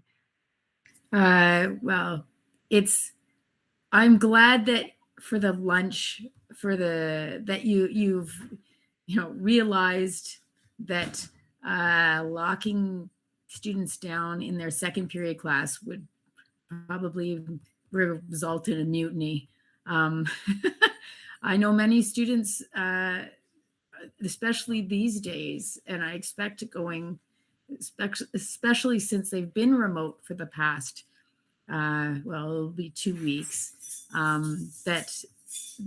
that social time is actually incredibly important to them, and they will fight tooth and nail. And maybe a suggestion to them is to, in light of COVID, to maintain a consistent and small, cohort of people that they're eating with, and not flit around to several different groups, kind of thing. As a parent of 2 current teenagers, that wouldn't have gone over well. I think they would have been out there front of the line with placards. Yeah, this is certainly, I guess it's cliche now. This is not easy. And it's great, all the thought that's going into next week, and there'll probably be things that pop up. So it's great. We also have the opportunity to come back together next week. We have our board meeting to just to keep information flowing through trustees and the community. Okay, so that takes us to the end of the public questions and really the end of our public part of the agenda. We do have a private session piece. I believe Curtis is going to be staying, but everybody else, I think, can go. Can we have a motion to rise into private? Sorry, Tanya, go ahead. Thanks. And is there any discussion on that? Okay, seeing none, all those in favor? Okay, that's great. Just waiting for a couple more hands. Okay, and that carries unanimously. Thank you very much. Good evening, one and all. And Kevin, we can sign off.